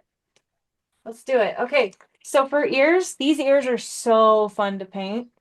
I'm gonna grab a bigger brush because we're not gonna split hairs. That's another mom joke. We're not gonna sit and paint every little hair. We're gonna give the idea of hairs through our brush strokes. So I'm grabbing my big size 12. I've even used, I won't because I know nobody else has one of these, but I love something like this. You see how big this is? This is just like a Korean calligraphy brush. And when I use this for fur and ears, oh my gosh, it really helps me to loosen up. So the bigger the brush, the looser you're going to be. It's just how it is. Okay.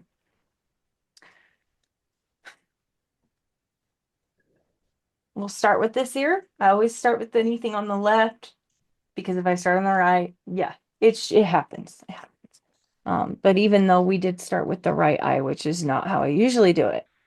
Okay, let's go ahead with the ear and we're gonna do the pinkish parts first, which is where that potter's pink can come in handy. Or if you decided to mix your own pink for the gums, you could use that too. It's very subtle. In fact, it's actually more brown than it is pink. If I hold my dropper tool, my eye says it's pink, but it really isn't. It's more like, I mean, burnt umber, if anything. So maybe mix some burnt umber with your potter's pink. See if I can find a spare area on this palette. But that's just some potter's pink and some burnt umber. And I think that's perfect. I'm just going to go in on dry paper. And now when I sketch this, I didn't sketch anything in the ear because I don't want to fuss over it. I do know that there's a darker area of pink here. And there's like little hairs. So you're going to use your brush, like the point of your brush. I've got it upside down. And because I know there's going to be blonde hairs, I'm just going to kind of do this.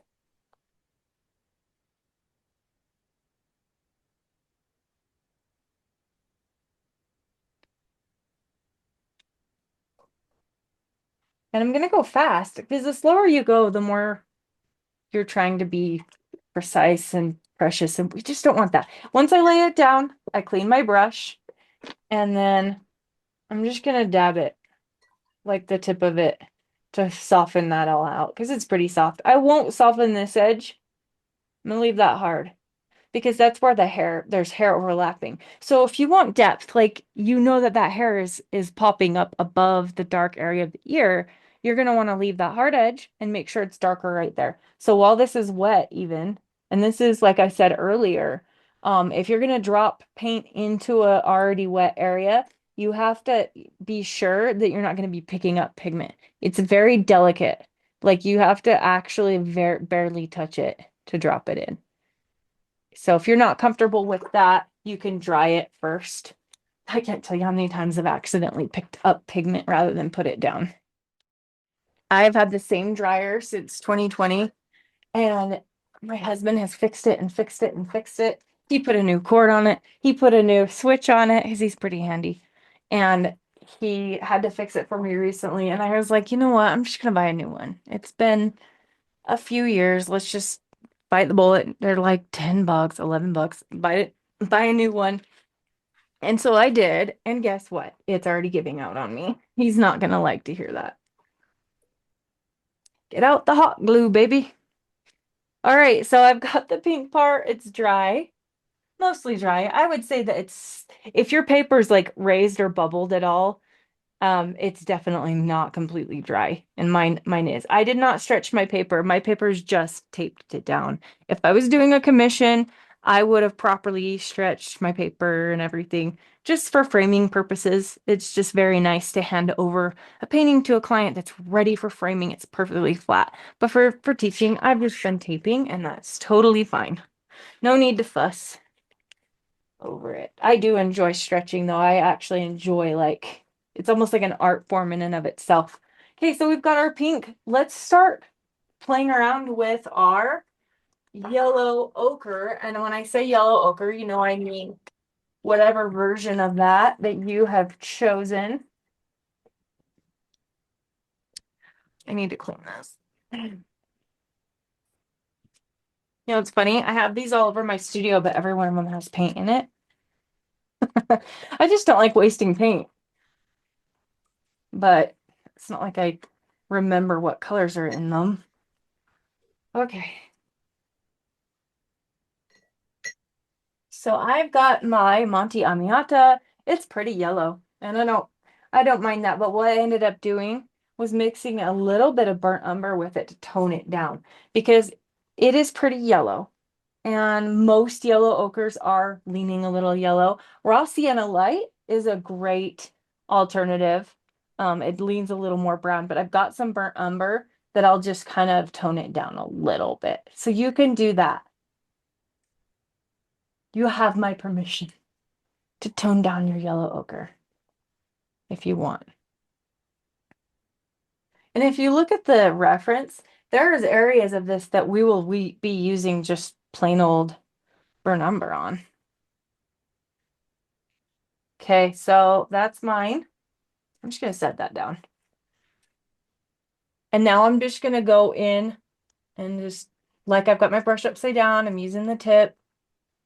Anytime I've got hairs on the head that are over something, I'll just kind of like, I'm not going to be worried too much about it, but I'll just kind of like, you know what I'm trying to say, right? So I'm putting it down, but I'm just kind of being messy. And then once I put down a little section, I clean my brush and I have a little more water on it than we were doing earlier. Like, I want it juicier because I want this messier. I want cauliflowers. I want mess. I don't want this to be perfect. I'm just gonna, this is dirty water I'm spreading around. It's not water. It's got a little bit of pigment in it. Because I used my brush to fade this out, it actually picked up a little pigment. But I'm just going to use that to finish.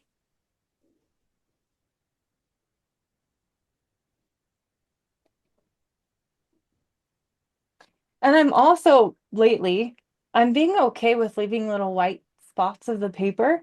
It's just something I'm trying and I kind of like the way it looks. But if you don't, you do not have to leave any white in the paper. It does lead to a more loose look. Okay, now anywhere that is lighter or anywhere that I don't want a hard edge, I can just drag my clean, damp brush across it. Like if we've got white hairs anywhere that we like over here's pretty light, I'm gonna leave that.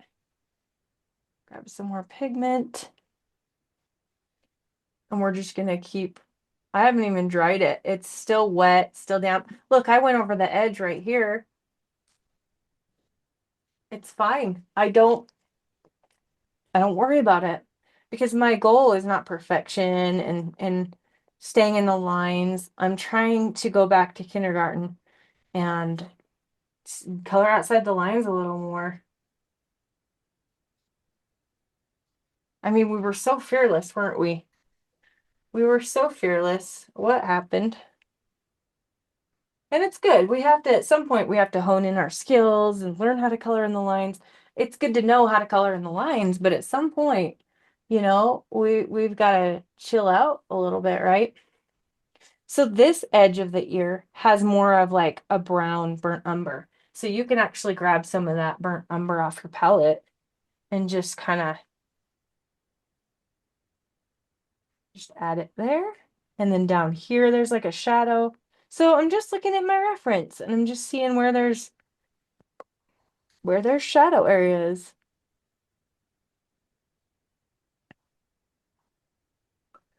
This part to me is so fun. I love doing ears. There's like this dark area that comes down here. Couple hairs.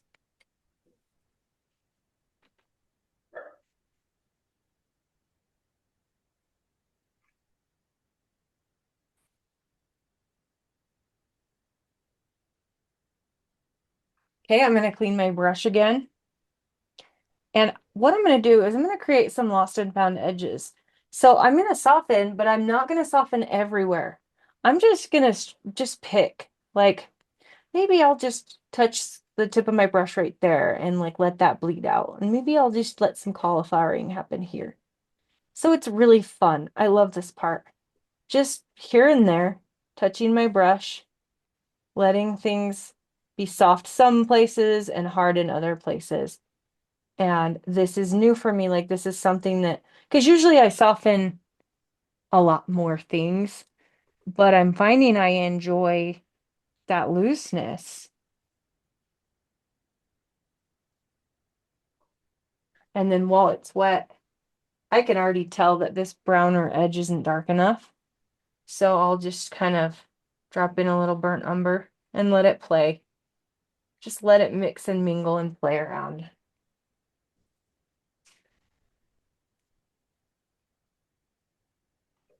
Every time I think it's dark enough, it starts to dry and it's like, never mind, that's not dark enough at all.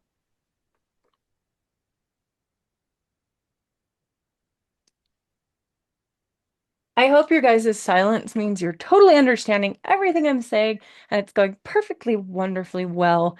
Because if you have any questions, please, please, please don't hesitate to ask. Like if I'm saying anything that doesn't make sense, please tell me.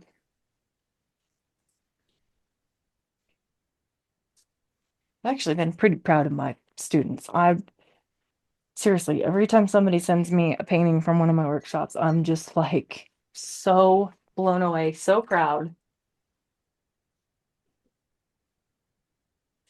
Okay, this is just something that I like to do, but when I um when I want texture, I'll even dip my hand in my clean water like this and I'll flick it because what that does is it just messes things up a little bit more and then I'm gonna let it dry.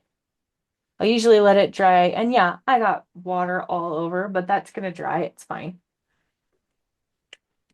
I really like to do that on the chest area. The chest area is where I'll do some splatter and stuff. So let's leave that ear.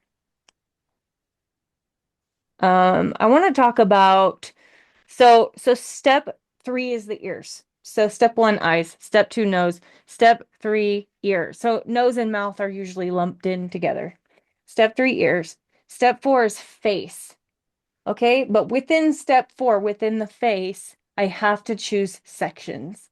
So I will start up here just because I want to start on, I'm right-handed. I want to start on the left area and work my way down just so that I don't drag my hand through it. That's really because I'm notorious for like resting my hand on my paper and I don't want to, yeah, and it just helps me to have like a plan.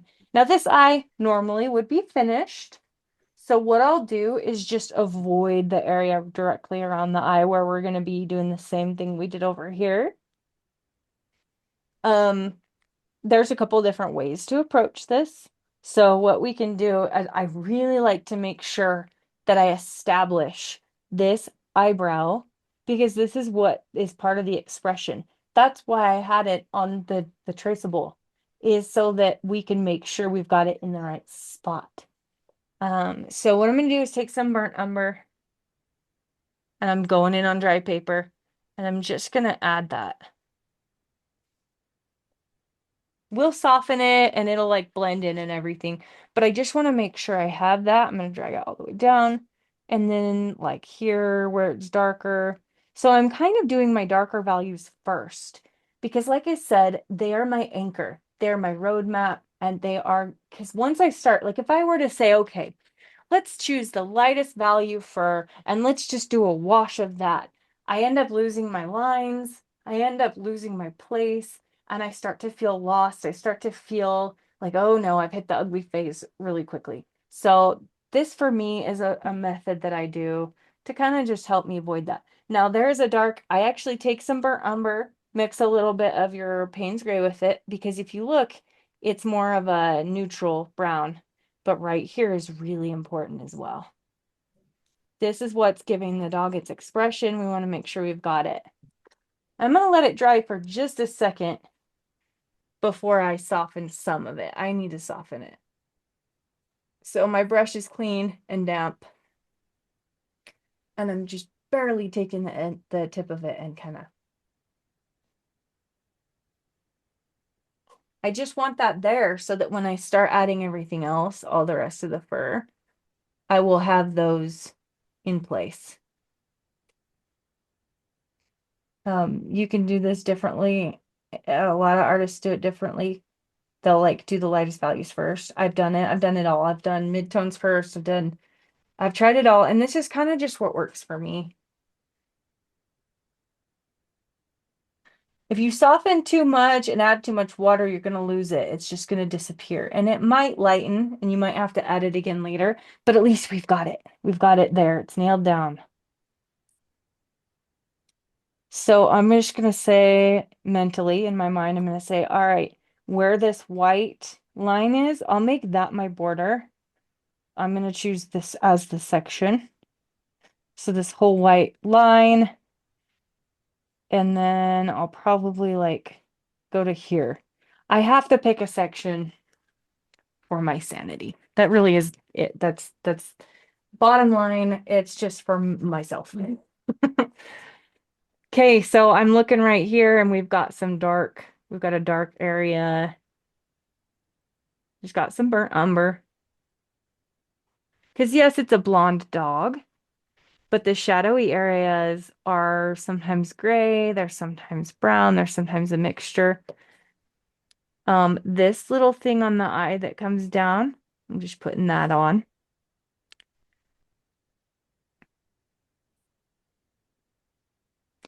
And then it kind of comes down. We've got this whole I'm trying to squint my eyes at my painting, at my reference. Dark area here. That's why I drew those, because even though I'm tracing, like a lot of people will, say, oh, you trace, that's, whatever. But the thing is like, you need to know what information to trace. You need to know what's important. What information do I need so that when I'm painting this, I can get things in their right places. Okay, and then along this white here, there's a little shadow. This is where squint your eyes comes in handy,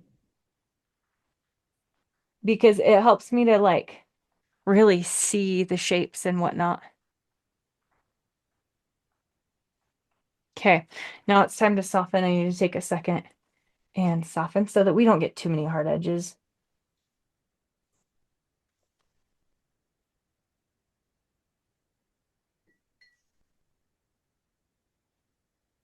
And hard edges, soft edges, it's kind of preference, really. Like, I did a colorful dog for YouTube a while back, and I decided to just experiment with leaving hard edges, and I love it. I love the way it turned out. It looks really cool. So hard edges aren't like the end of the world, but I do try to make sure that if a line is supposed to be soft, that I do that.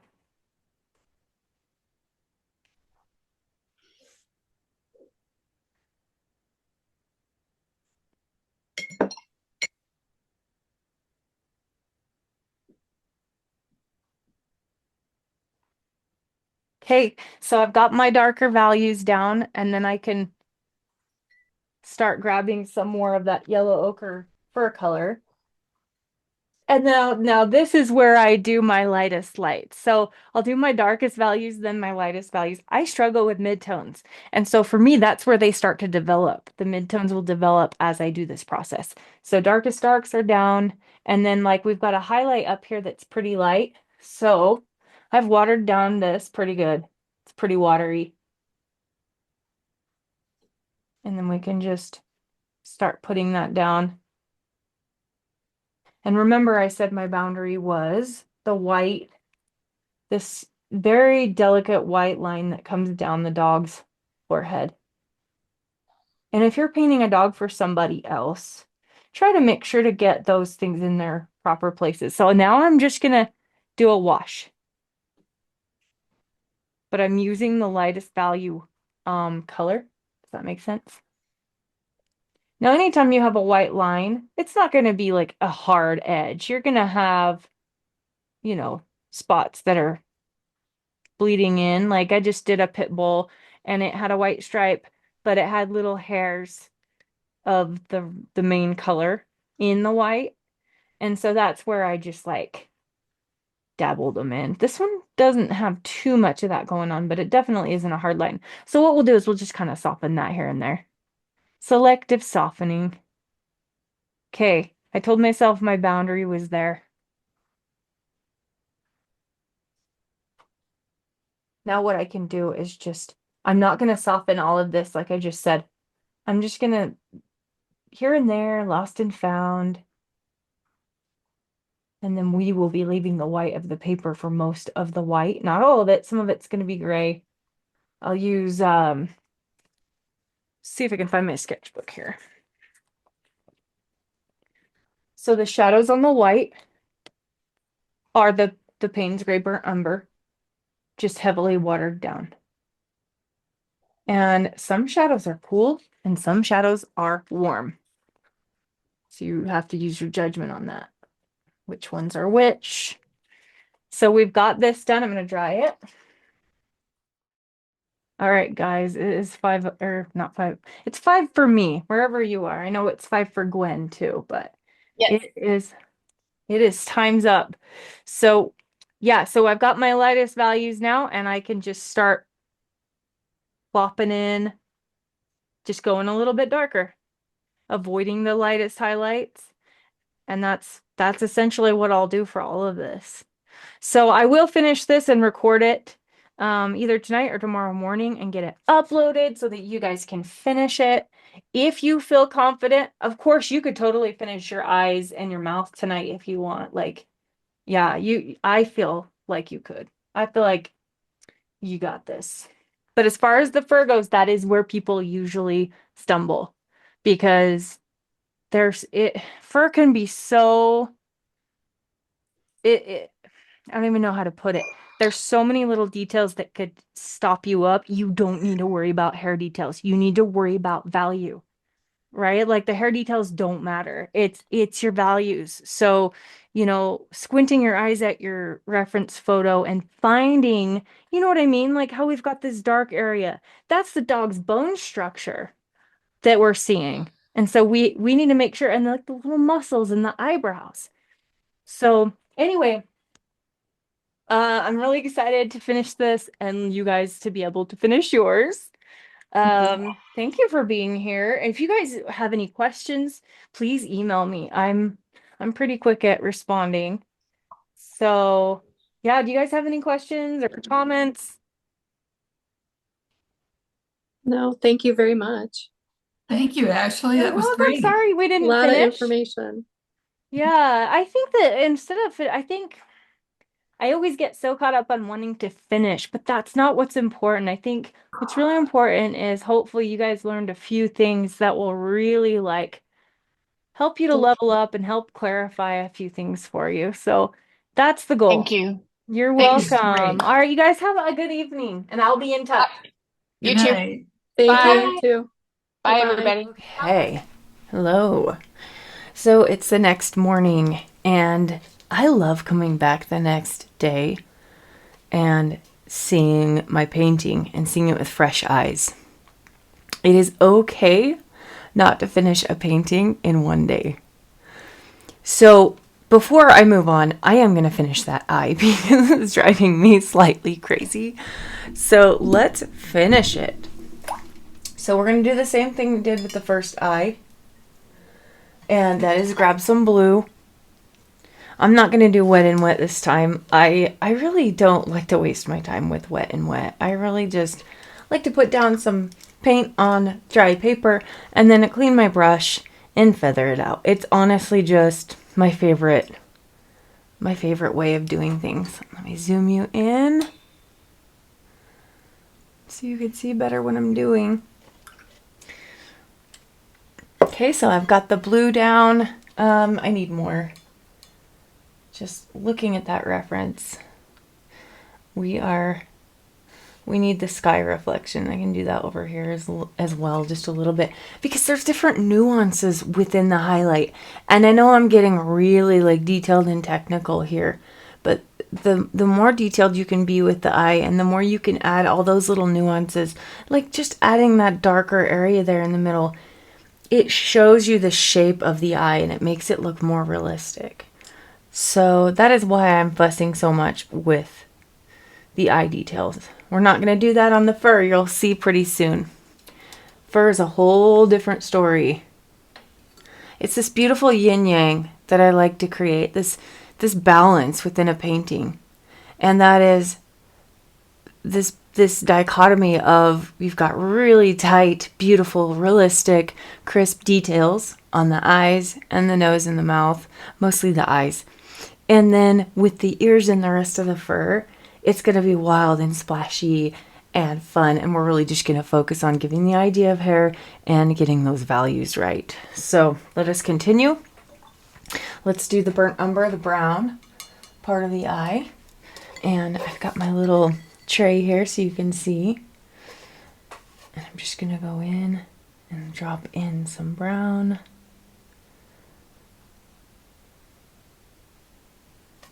And I'm going to try to remember, last time I had to lift, and I don't want to have to do that this time, so I think I'm just going to leave it, let it dry. And my dryer. I still haven't told my husband that my dryer. Hey. And you'll notice I'm actually using my size 6. I just didn't want to fuss with this tiny thing right now. I can usually, like, if there's a good point on your brush, see that? You can usually get away with it without having to have a tiny brush. However, I do use this for the eyes quite a bit. Okay, so now that that is down, I'm going to let that be the lightest part of the brown. And I'm going to grab our burnt umber Payne's Gray mixture.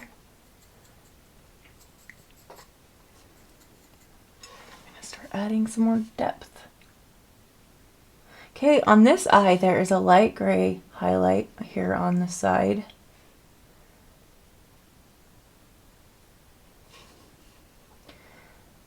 So I'm going to be mindful of that.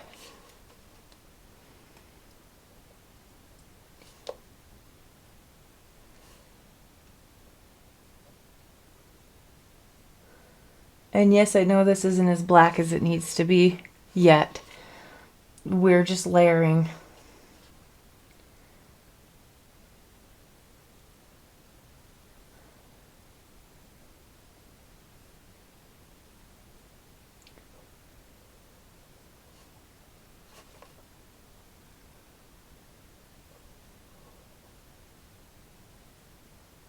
Okay, you can see I drew a triangle right here. It's because that part of the eye isn't quite black. It's more of a cool color, like a blue. But when I did my initial painting, I tried to achieve something with some ultramarine here, like that, and mix it with some Payne's Gray. But when you look at the black and white reference, it's the same value, essentially, as the black pupil. So do we need to worry about it? That's up to you. You can just fill it in as all the same color if you want. Okay, so what I did was I cleaned my brush, tapped it on my towel, and I'm just using it to feather some stuff out. Especially here where we have the colored iris. All right. I need to spray my paints this morning. And that is why I really prefer the neutral tint. Is because I don't have to keep mixing puddles of color. I don't have to keep making my color puddles. It's here, it's ready to go. And I'm just going to show you really quick how I use this. It has like a little divot in the middle because this is how I use it. With a tiny brush. And then it's just right here and I can just use it to get, and it really goes dark really fast. It's hyper pigmented. There's less water in a watercolor stick than there is in a tube of paint and even a pan.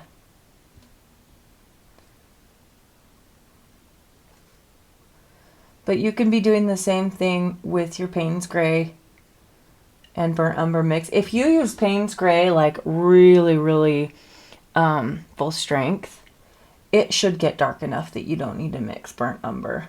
Burnt umber just warms it up a little bit so it's not such a blue color.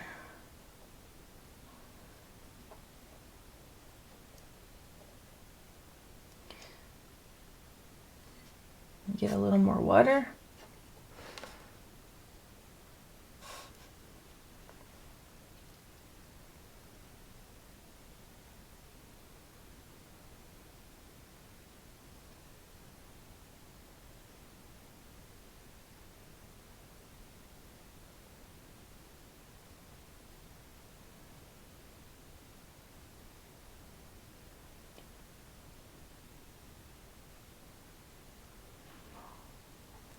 Okay, I'm gonna grab that. I'm just gonna do straight Payne's Gray right here on this highlight part. It's not really a highlight. It's almost like a reflection of some kind.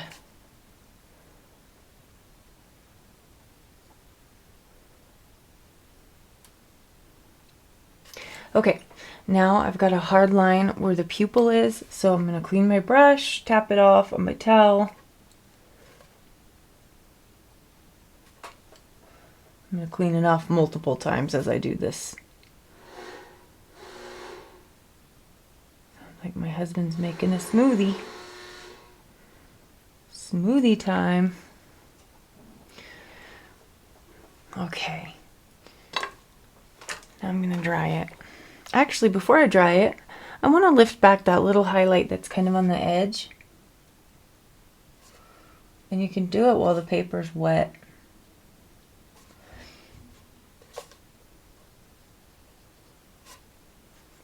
And if I can't get it lifted, that's fine. I'm going to dry it. I wanted to also point something out. If you have quinacridone gold, you can actually drop a little quinacridone gold into an eye that's brown, and it just shows light. So I'm just making a really light quinacridone gold wash. I just feel like the eye needs something to give it some light, so that's what I just did. Just a little quin gold, little liquid sunshine for the eyes.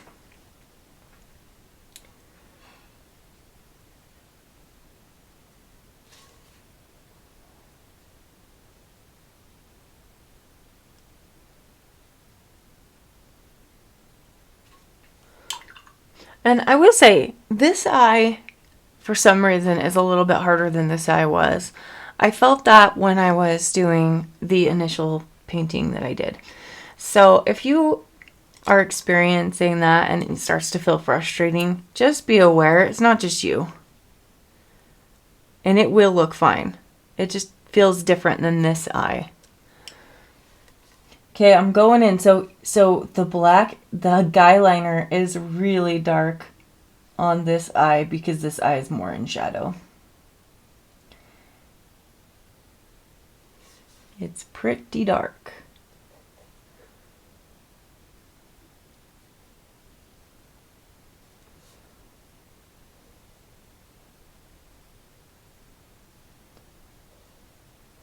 I think what I'll do is clean my brush and now kind of drag that down so that it's not so black.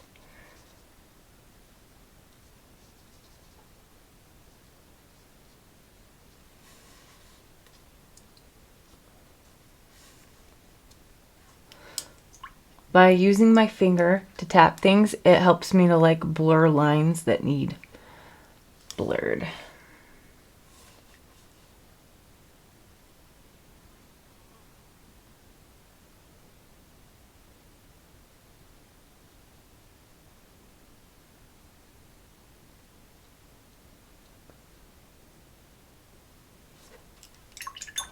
And like I said, this eye is darker.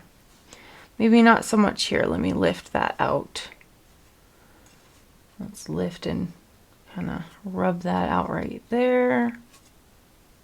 It's kind of a dance, right? Like just trying to get this right. You're going to be lifting, adding, drying, lifting, adding. It's just, it doesn't mean you've messed up. It doesn't mean you're doing it wrong. It's just how it goes.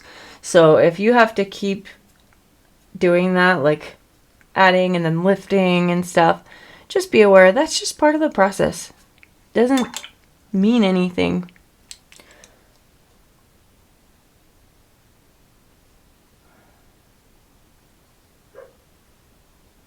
So what I'm doing right now is just making tiny little hairs.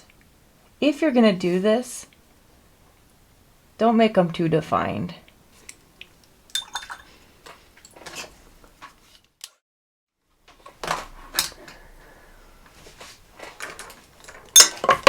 Okay, if I can stop throwing brushes on the floor, then we could move on. I'm gonna grab, I've got a couple, okay, so I bought a pack of these Royal and Langnickel brushes, like I said, at Hobby Lobby, and they come in all these different sizes. So I use these for lifting. So for example, I'm gonna lift that little highlight back out of the eye.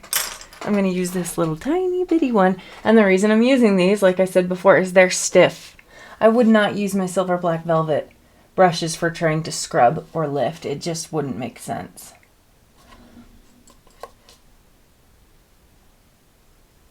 Okay, and I've got my paper towel. And I'm going to dab it. And I'm going to have to do it a couple times.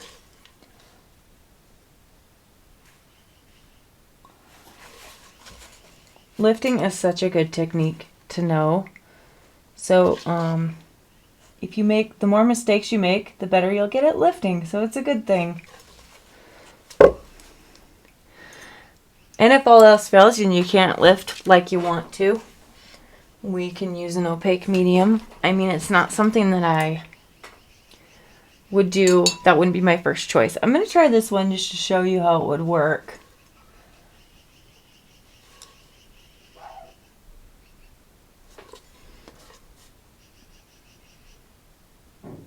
Anywhere that needs, sorry, I lost my reference again. Yeah, anywhere that needs any, like, just a little bit of lightening, I'm gonna do that. And then I'm gonna blend it. I don't like to leave my opaque white super harsh, because we don't want this to look cartoony, right?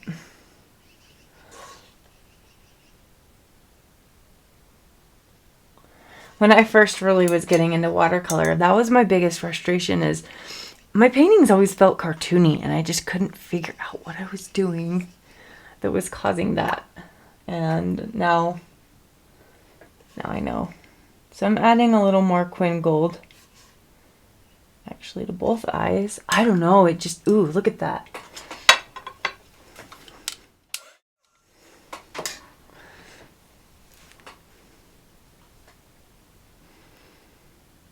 Okay, I'm gonna be happy with that eye for now. Like I said, there's always room for improvement. I'm always coming back and looking and seeing if I need to deepen anything.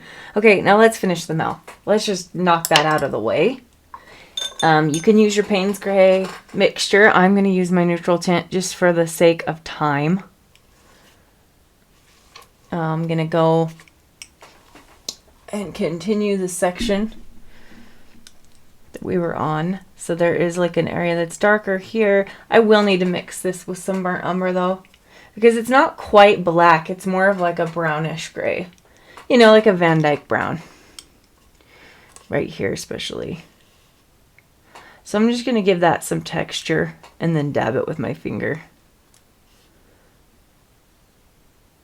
And then those little bumps, like the gum line, how they're bumpy, all I'm doing is dabbing some paint. And then I'm going to mess it up. Mess it up. That's what I like to do. Add, mess it up. Whether you're using your finger or using a damp brush, we never want to leave paint edges perfect. We want to mess it up.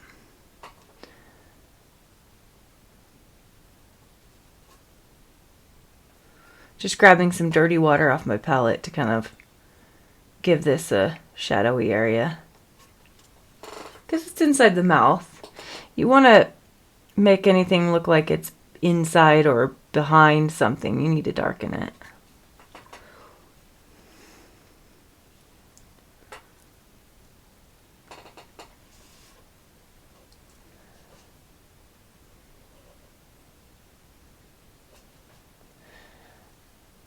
There's a lot of little shiny areas inside the mouth here.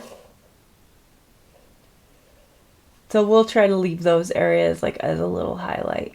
So I've got one right here.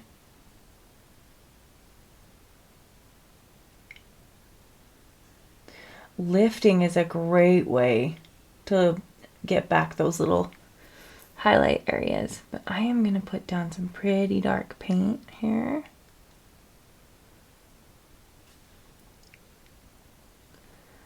This is the lip. So what I'm doing is putting down paint on the areas that are the darkest. Now I'm going to wash my brush and use that to kind of blend. And then that way, the areas that are the little lighter highlighted areas, those will be lighter.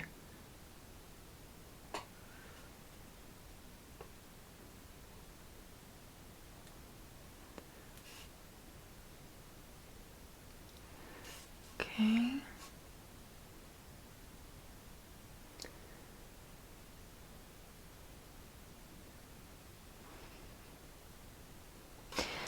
All right. Now, we don't want to leave this a harsh line. So let's take a damp brush and let that line kind of bleed out a little bit, because if you look at this Corgi's mouth, the underneath on the chin, you'll see that we need to bleed that out a little bit. And what you can do is if the line is too harsh and it's not doing what you want it to do, grab a little more paint and dab it in after it's wet. I'm just using the tip of my brush, really.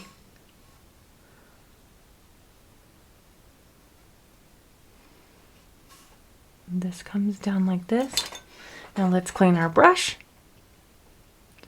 and then use the tip. And we always want to go in the direction of the hairs, even though we're not going to paint every little hair. To give the idea of hair, we need to go with the direction, the grain of it.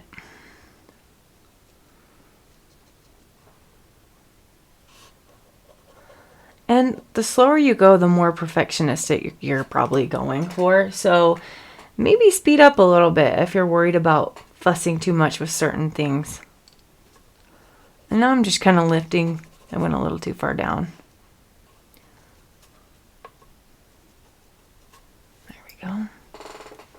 We can add a little more. We can add a little more darkness here. Here we go.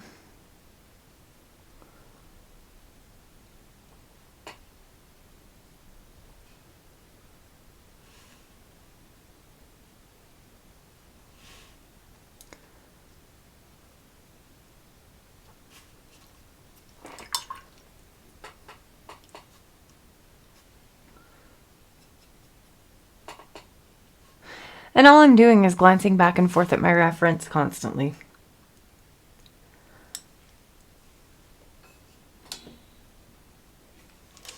Okay, as I do this part, my camera might go out of focus, so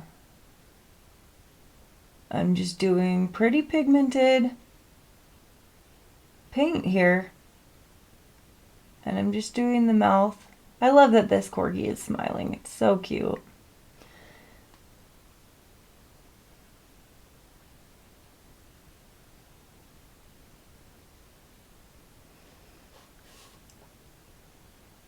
I'm not worrying about hairs or whiskers at all.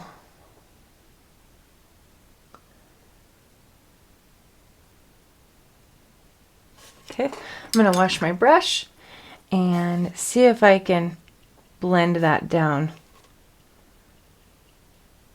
It probably doesn't need to be that light. Let me grab some brownish. I'm just looking at my reference and seeing that this spot is slightly less dark than the rest, but it's not that much, so it's not a big deal if you just fill the whole thing in if you want. It's pretty dark.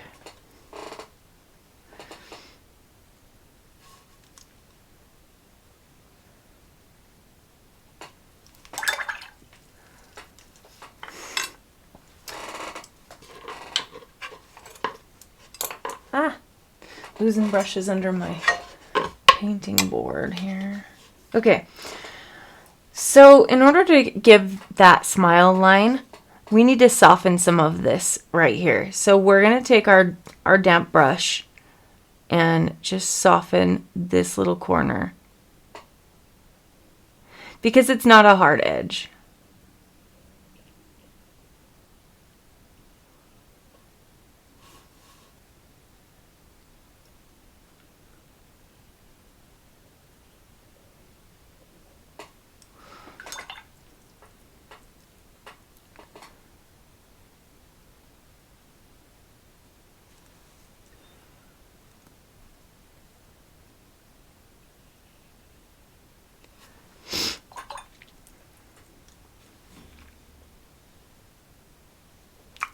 All right, that tooth is not going to be the white of the paper, so we'll make some dirty water using some burnt umber and some of the yellow.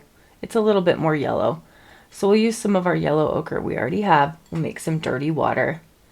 It needs to be pretty subtle. We don't want the tooth to look like super yellow. Maybe play around with adding a little Payne's gray if you need to, and I didn't mention this before, but I should have. It's good to have a scrap of paper laying around or a sketchbook where you can test out any colors. So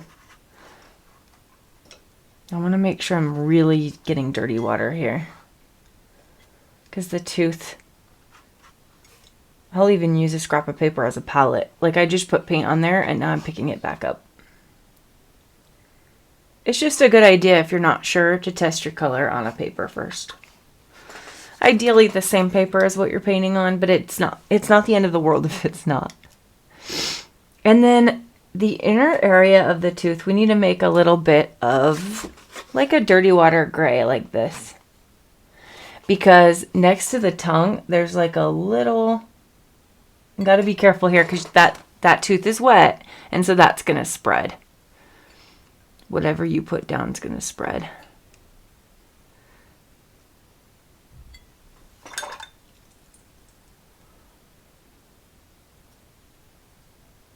And then I also, let me dry it really quick. I got to show you because it looks like a vampire tooth and I want to fix that.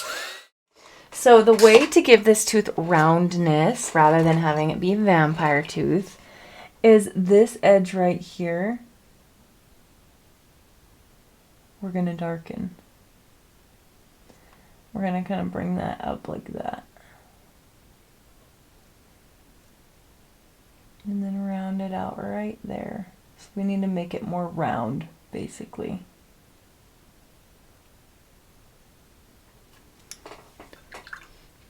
And now, soften that little tiny line you made so that it's rounding the tooth out. And then go along the top where the mouth is too, or the top lip. There, that's a little more subtle.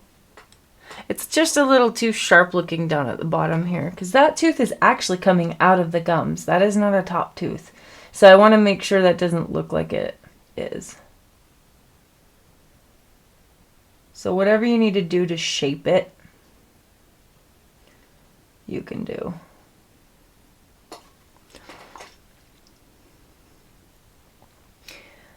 And then if you have Piemontite Genuine, or maybe take some Payne's Gray, you can even do one more layer of dark inside the tongue.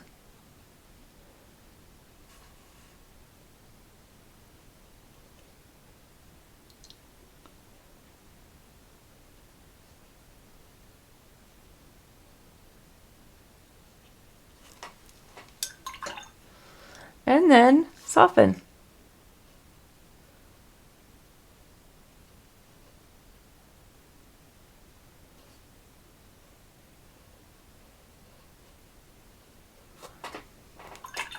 There we go.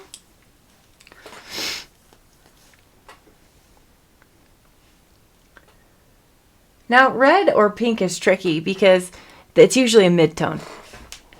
It usually is a mid-tone and our brain thinks it's a highlight. So let's look at the tongue here. And I know we use Potter's Pink and that's totally fine. But we need to look and see. Do you see that is such a mid-tone? That tricky, tricky pink. So, I don't know what it is with red. Somebody who's a scientist who knows about that can maybe explain it. But red is always a mid-tone. So the inside of the tongue is so dark, it's almost the same darkness as the mouth, the nose, the eyes. And then just that, there is just a highlight on the right edge of the tongue there, but the rest is pretty dark. So we probably could afford to do a little bit more, and I know I lifted a little more of the Potter's Pink, or even the Minnesota Pipestone. So here's Minnesota Pipestone Genuine. It's just a little pinker versus Potter's, which is more purpley. I feel like it's more has a little more blue tint. So just for fun, I'm going to do one more layer of pink, and I'm going to use, I could even just mix them, you know, but what I'll do is this edge over here, I'm going to do some Minnesota Pipestone. Let's zoom that in, way in. And I know I put down that, I'm remembering that I put down that opaque, so I have to be aware of that. There's a little highlight there.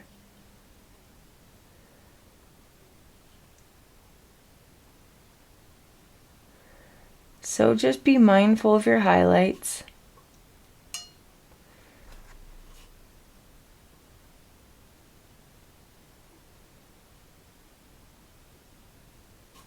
There. I like it. That actually helped a lot. It was feeling kind of flat.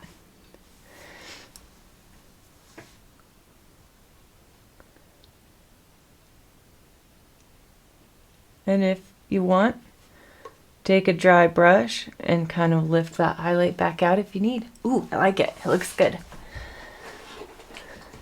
I will say though, looking at the reference, I want to make sure that highlight's not up too high.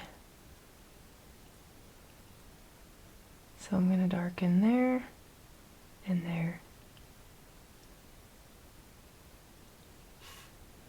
Tongues are so funny, aren't they? All right, let's try it.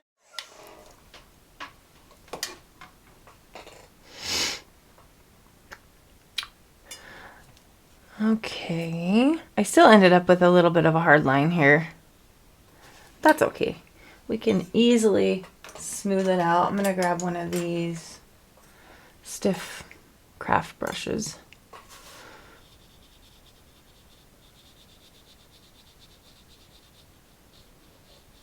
I just want this to be a softer edge is all. We're going to be putting some paint over it anyway. Some of that blonde fur.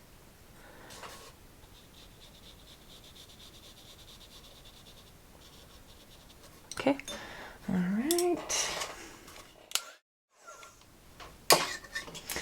Okay, I'm going to be happy with the mouth for now. I like it. Let's go over and do righty. Same thing as before. Same thing as before. Now this ear is in the light more. This one was more in shadow. We actually could deepen that one a little bit.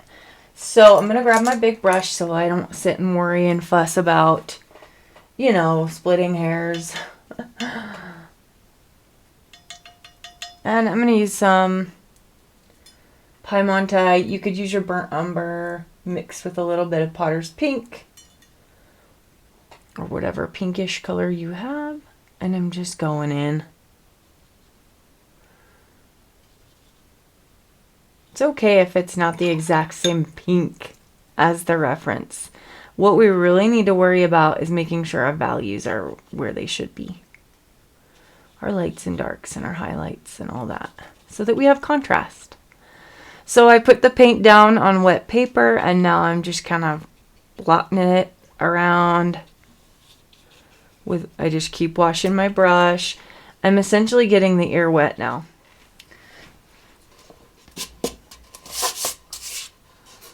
Okay. Let's get this set up. One second.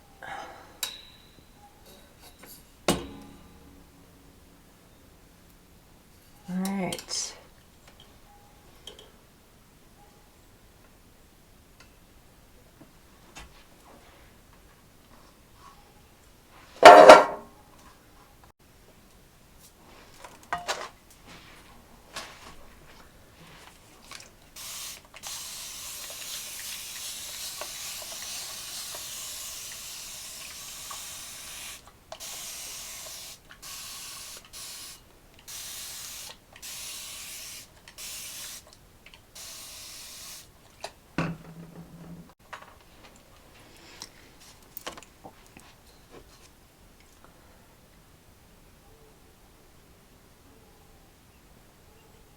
Okay, I am ready to start on this ear.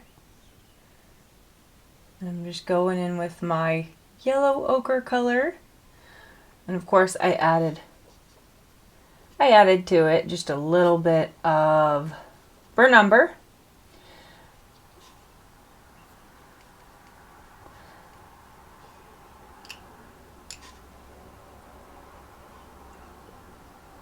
And if you want to make any little hairs, just use the tip of your brush. But try to keep it simple.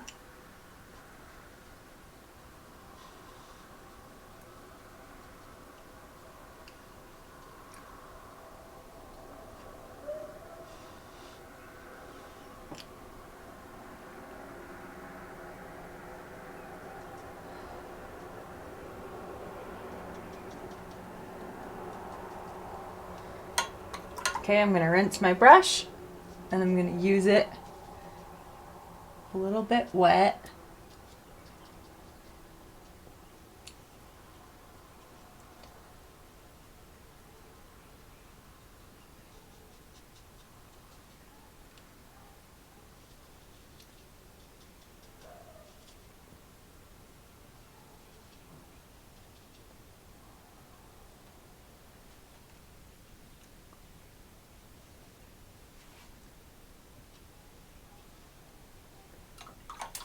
It actually looks a little bit more yellow than this one does.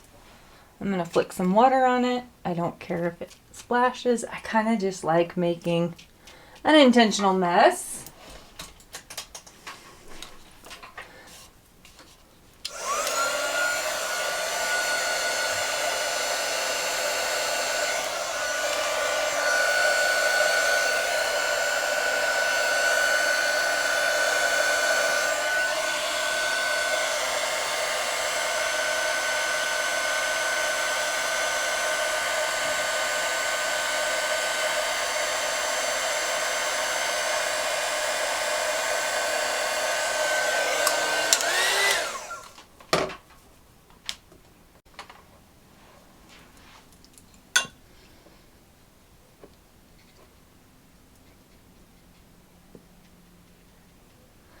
What I'm doing here is I've got a couple of little hard edges, which is totally fine.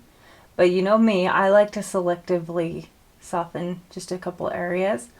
And if there's any hairs that you want to have come out here, you can take a damp brush and soften there so that things kind of look a little fuzzy, right?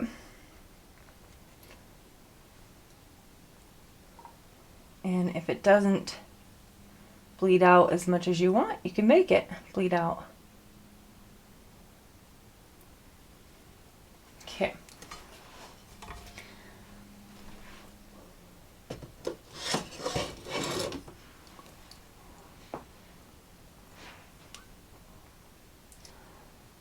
Got a little burnt umber here. And I'm gonna drop in, that was a lot, just a little burnt umber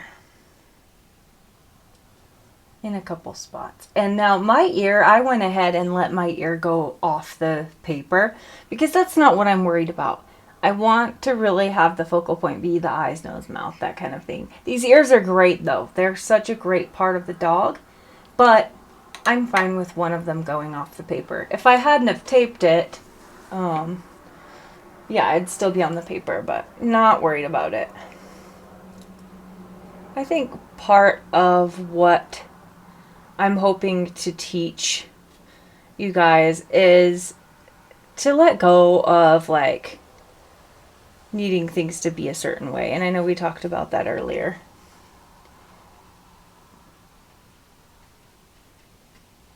We can make some more cauliflowers if we want. Drop in some water while it's drying. And then while we're waiting for that to dry, we can come over here. I'm going to take some burnt umber and just darken the pink part so that it shows that it's in shadow a little bit more.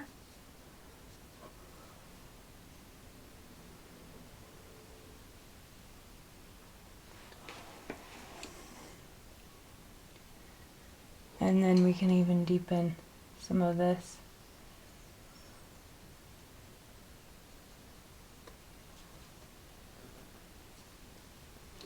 It's so funny how as it dries, it totally lightens up.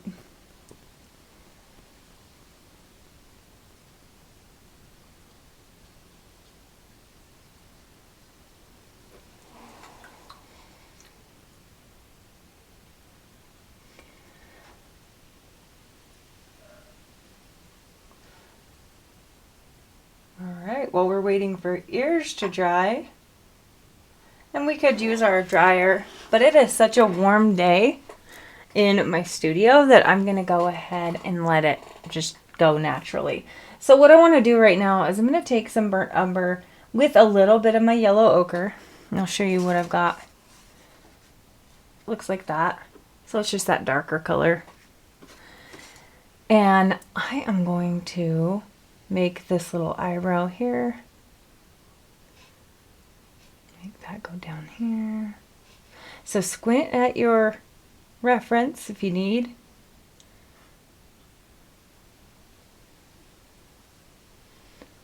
So that you can put your dark areas. This is essentially the dog's, the shape of the dog's skull. And then giving it these darker areas is what gives it depth. Now while those are drying just a little bit, I can go over here and darken some of these, and then we'll soften everything per usual, because of course they lightened up.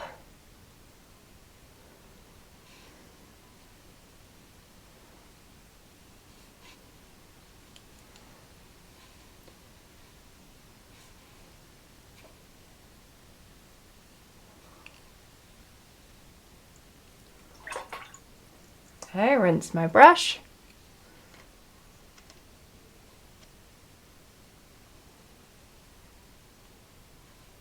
And I'm just using my clean brush to soften a little bit.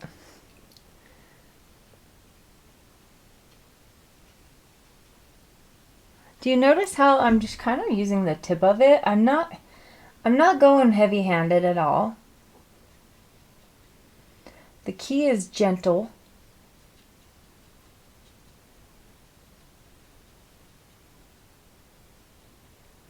And less is more.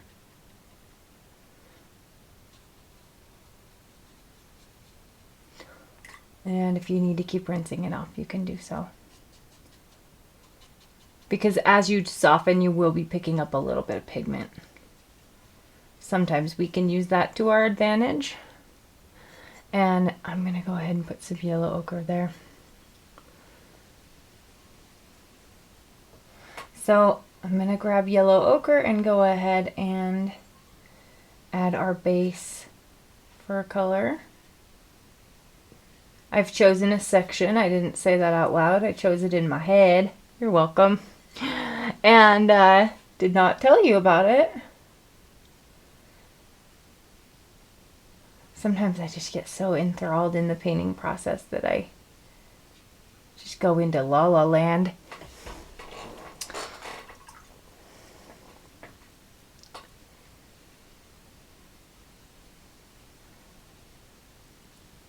I'm just going to go all the way down here. I'll choose this as my section. It's kind of a large section.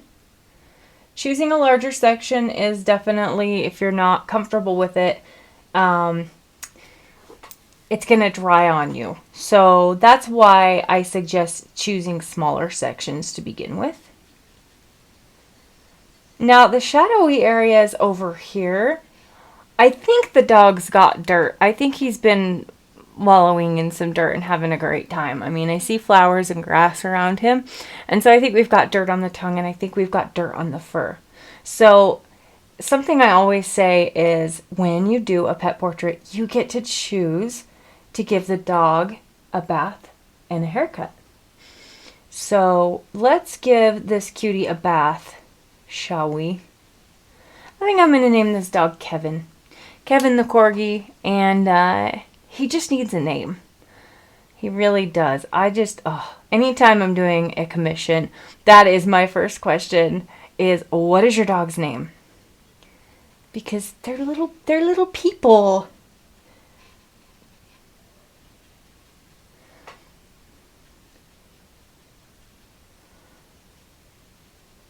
Okay, we'll let that be my boundary right here for no particular reason. And you'll note that I'm avoiding that little smile line just because it's such a light highlight. I'll just take some clean water and do like so. We're gonna have to do more layers. So on the fur, I usually do 2 or 3 layers, sometimes more, it just depends. And you'll note that this side is quite a bit warmer than this side. And if you look at your reference, it is. So squint at that reference photo. This side is in shadow. Shadows are usually cooler. And the areas that are in light are usually warmer. It's just kind of how it is. If it bothers you, you can go back over here and add some warmth on some areas, and that will tie it all together beautifully. Now, I am not worried about perfection here, as I've spoken about. And I'm going to make sure we're zoomed out properly. And that's the cool thing about glazing. So when I say layering, glazing, those are the same thing. So glazing is where you put another color over a color. And so we can glaze in some warmth on this side by doing a light wash of a watered down yellow ochre, like what I have here. It's pretty light. Do you see how light that is? So that was my full strength. And here's my wash, my glaze. And didn't that just bring it all together? Warmed it right up for us. You can add some in strategic places if you choose. And obviously, like as you're going along, if you look at it, and I'm looking at this ear and I'm like, ooh, hard edges galore, that's fine. I can soften some of them. I need to be careful because I take really good care of my silver black velvets, because my first ever, this is my little size 8. And oh boy, is this thing damaged. I got this in 2021. And I learned hard experience not to dig, not to scrub. And then these ones I got shortly after, and I've taken such better care of them. And they are in such good shape. I mean, look at those points. So, just a little side note to say, try to avoid any kind of scrubbing or digging your paints out of your palette. That can be very damaging. So I'm going to grab my cheapy brush. I was at Hobby Lobby today actually, and I found out that these are in the art section. So there's a whole pack of these in the art section, and then there's another pack of them in the craft section. So you can do it either way, but there's the dark green ones, which are the white synthetic, and then there's the light green ones, which are like Taklon, gold Taklon or something synthetic. So anyway, these are just great for softening edges if they've already started to dry. Like if I want to lift out some lighter color, I could totally do that while it's wet even. Like soften this. Now, like I said before, word of warning, don't soften everything because then we end up with a really boring soft painting and it ends up looking like colored pencil or something. So, yeah, and then along the white part, I call it the cream filling. So along the cream filled parts of this dog, you can actually just kind of like tickle that line a little bit because it's not like a flat, hard line really. Some dogs are more than others.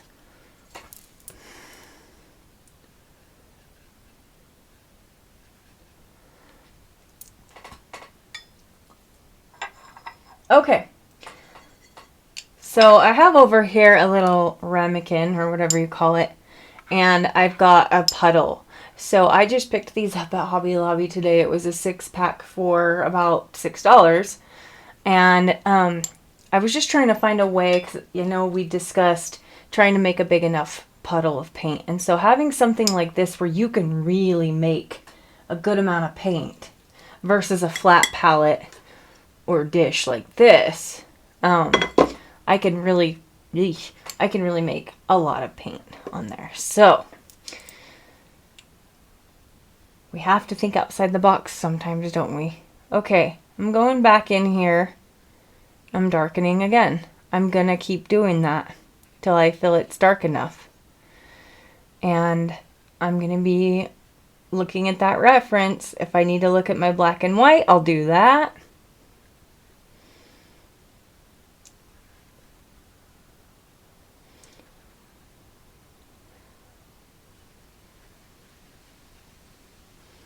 So the areas that look like they have dirt, I'm actually just going to go ahead and do we could, if we want, we can add a little bit of gray to it. But be careful because when you mix Payne's gray with yellow ochre, sometimes you get green. And we want to avoid green on our dog. Mixing can be so much fun.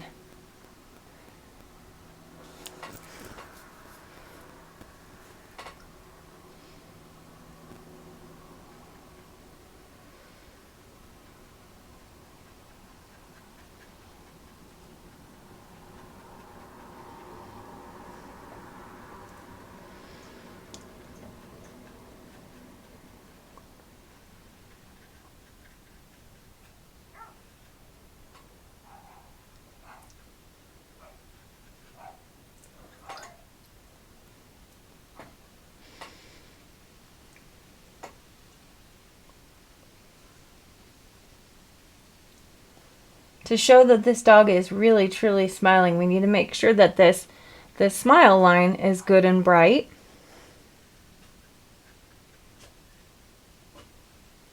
And that there's this darker area here to show that it indents. And it's going to be a little bit of a dance to get those colors right. You can add a little burnt umber there to darken that. And then maybe just like a dot of it there. And then we're going to go under this chin. And apparently I forgot to draw the lines, but I know where it is.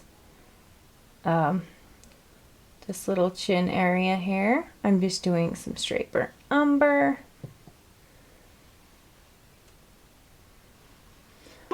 And then I'll soften it. Both sides, both sides. So, okay. I didn't address something. So knowing which side of this to soften is kind of just something that you have to use your intuition on. So look at your reference photo so that you can see, you know, which side is the hard edge and which side is the soft edge.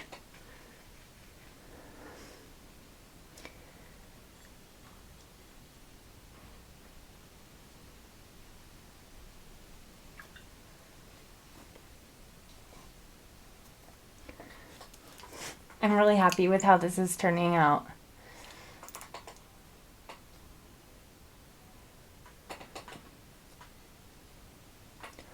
But I'm just gonna keep, and it's still a little bit wet. I'm fine with that. I'm just gonna keep going.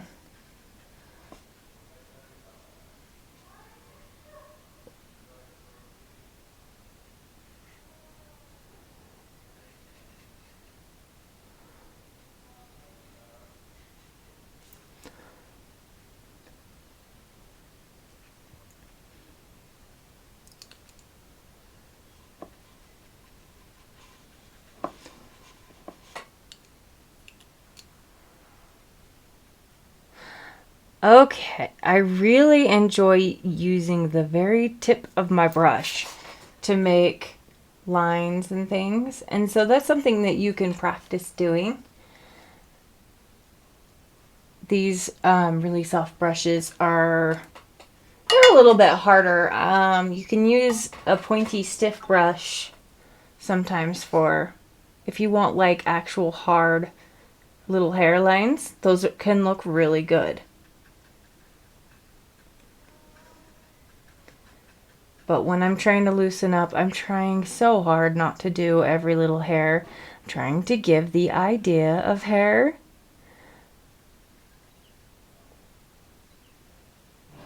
The idea of hair. So like, for example, the idea of hair. If I do make some hairs like this, I'm going to quickly mess them up. I'm not going to leave them hard. So like, let me grab some more paint. And also knowing how much water to have in your brush when you make a line, because if you have too much water, you're going to end up with like something kind of puddly like that. So maybe use the side of your palette to get some of that water and paint out and practice making little hairs, because they can look really good having some little hairs here and there. So like if I do that, I don't know if you can see that. Let me zoom in.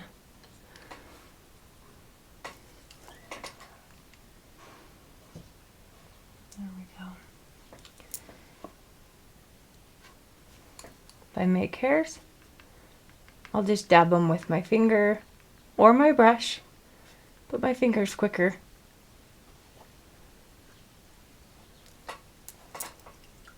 Now I'm noticing under the eye, directly under the right eye, there's a little highlight right here that I want to leave.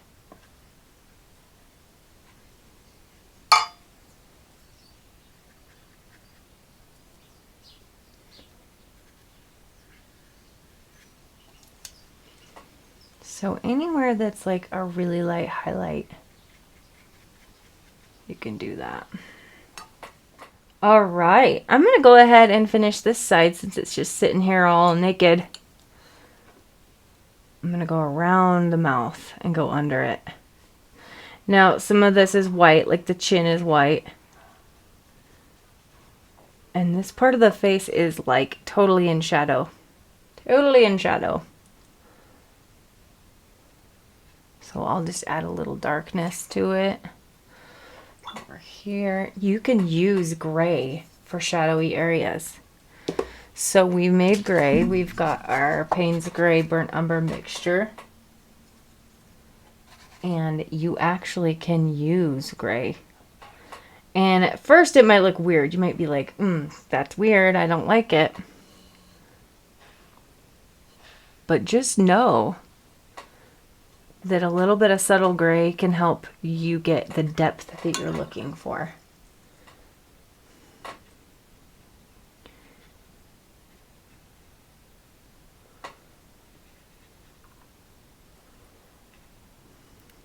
Okay, speaking of gray, so I'm going to soften some of this. And I'm going to soften this. Okay, I want to dry things a little bit, and I want to talk about the muzzle. But I want to talk about the white, but first let's finish. I didn't draw the lines for the nose here, so I'm just going to eyeball it and know where this comes down. And I'm going to go ahead and add a layer of yellow ochre. Now, it's all the same value right now. Okay, so we got to make sure that it's not all the same value. So let's lift out some of what I just did. So right here on the other smile line, I'm going to use my stiff brush here, and I'm going to lift some of that out. And that will be really helpful. And also, I got some paint on the white right here, and I need to get rid of that. So I'm just going to lift that back out. Not hard to do at all. And right here. Okay. And let's dry that. Okay, so the white, we can't just leave it the white of the paper, or it's not going to be right. It's not going to look right. So we're going to use, grab another one of these. I'm going to make some gray dirty water. Okay, dirty water. That's our Payne's Gray and our Burnt Umber. And we want it actually to lean a little more Payne's Gray because I want it cool. I want it a little more on the cool side.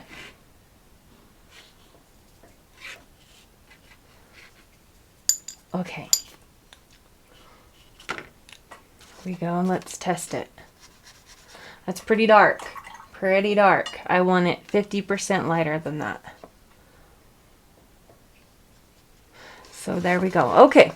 So above the nose here, I'm going in on dry paper. Above the nose, we've got just a little bit of that. And then down under the nose, we've got like this whole, this area can be darker.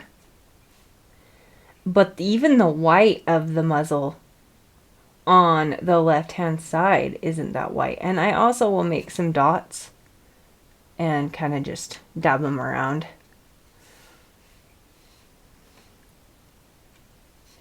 But like even over here, let me show you what I mean. So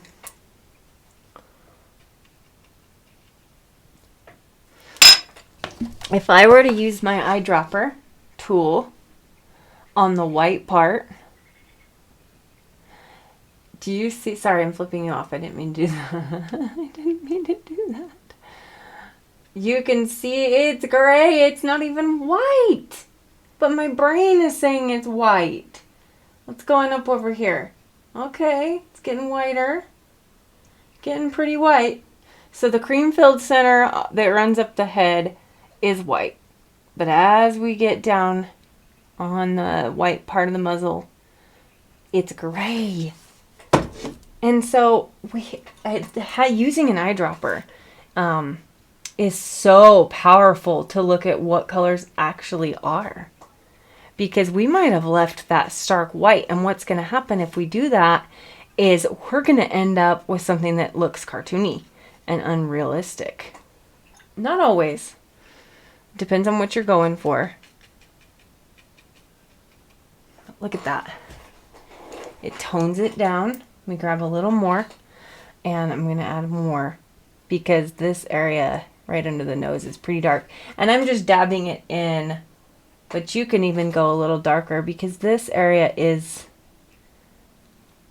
dark on most dogs, in fact. Sometimes it's pink.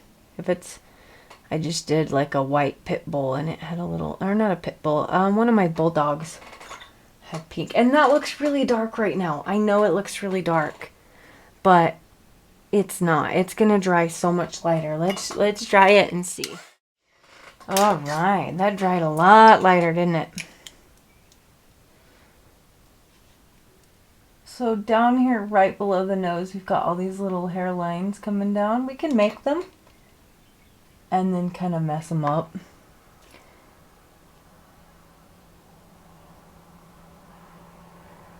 And that's definitely something that you can play around with on your own as well. I'm gonna grab some more Payne's Gray here.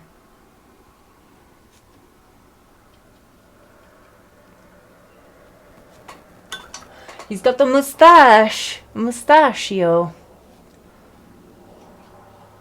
I'm gonna bring some of that gray up the side. And our gray faded on the nose, of course it did.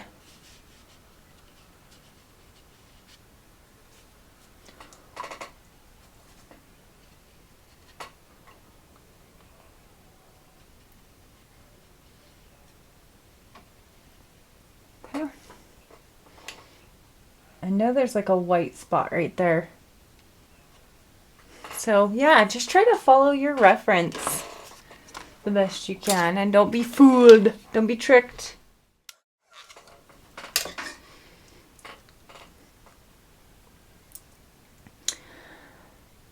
Okay.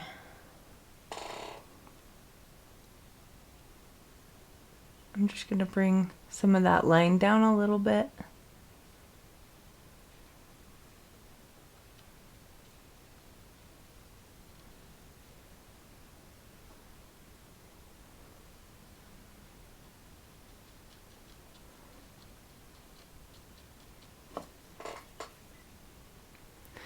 And then to add those little dots on the muzzle, we already did, but they kind of like faded away. They're in a row going upwards.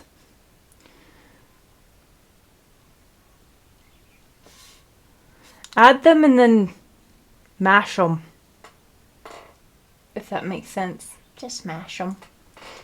Mash them, mash them. All right. Sorry about my squeaky chair. I don't know if you guys can hear it, but it's just an old stool. It's like an old antique stool. And it's loud and rickety.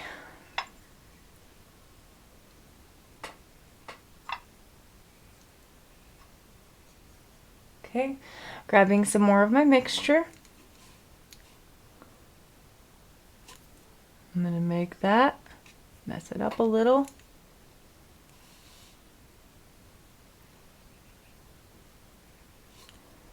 And then over here, I really need to do some work.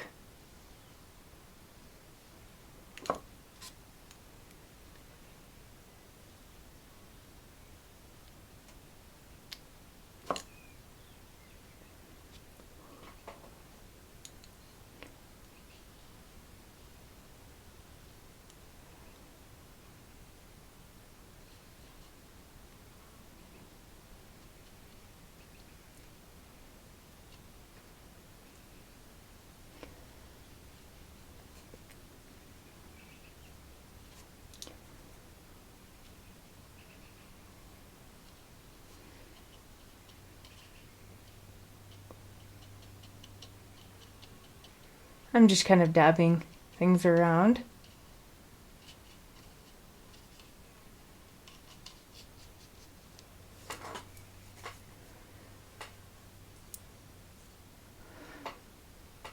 Let's do this little area. This is a nice small boundary line we can make. Just this cute little area right here before it turns into the white area, the cream filling.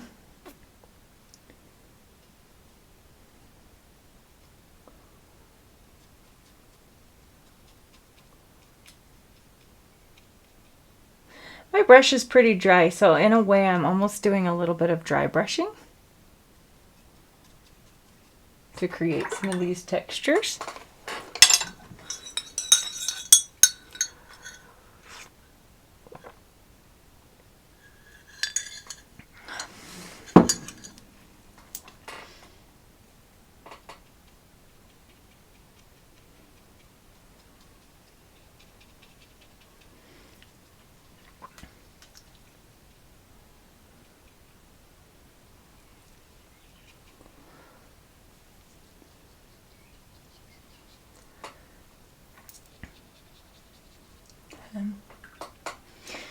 All right, we're starting to head downward.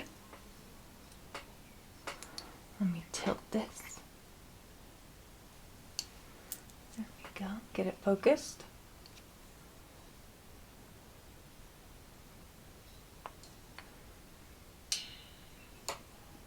There we go. Okay, great. Make sure that this is a good time to make more puddle if you need to of your yellow ochre color.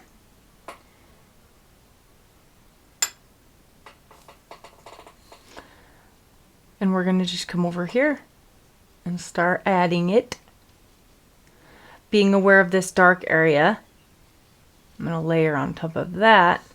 And it comes down right here, and then it kind of stops. That's where the white begins.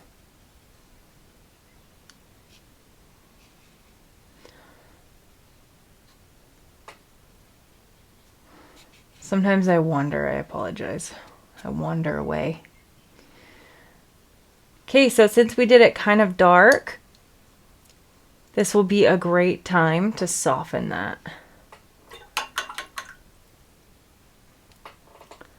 So we'll get some water, and I'm doing pretty juicy here. It's pretty wet because now that we're heading down into the neck and body, we can get a little more splashy. Now this is tricky because there's white parts. So you just kind of have to look at it and figure out where the yellow comes in and where the white is. And we're going to use the tip of our brush. Make sure that it's not too like wet because you won't get. Now, I wanted to talk to you about something. I'll show you just one sec. Now, this dog has on a harness or a collar of some kind. I'm not worried about painting the harness or the collar. I usually don't unless the client wants me to. So what I'm going to do is I'll just go ahead and make that fur here. Let's just go all the way down. When I get into the body, I don't really worry about sections as much because I'm getting more wild, as you'll see here. Wild, washy. This is where water control goes out the window. And I just want to have fun because girls just want to have fun, you know? What can I say? Okay, and I'll even do a little splashiness. I love splash. Just cover it up first.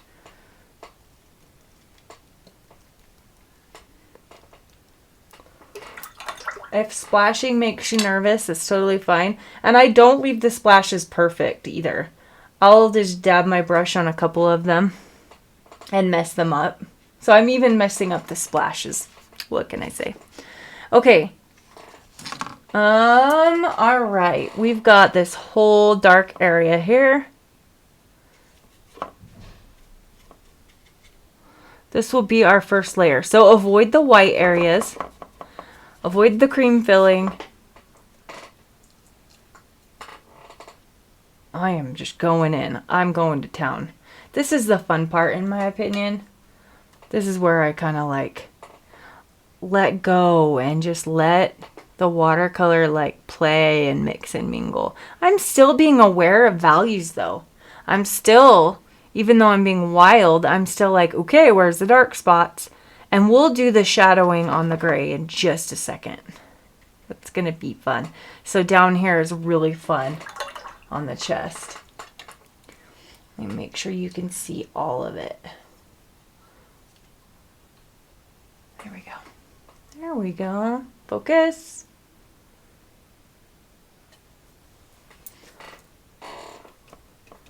I just cleaned my brush and I'm just doing some splatter within the white or within the yellow. All right, so did you see how I made those hairlines? I just got playful with my brush. But I'm not taking time to go like this. That's what I want to warn you of. Do not try to sit and be tedious about the hairs. Be messy. That's going to help you loosen up so much. So I'll just take my brush and kind of be playful with it. anything that looks too like defined of a hair, I'm gonna mess it up.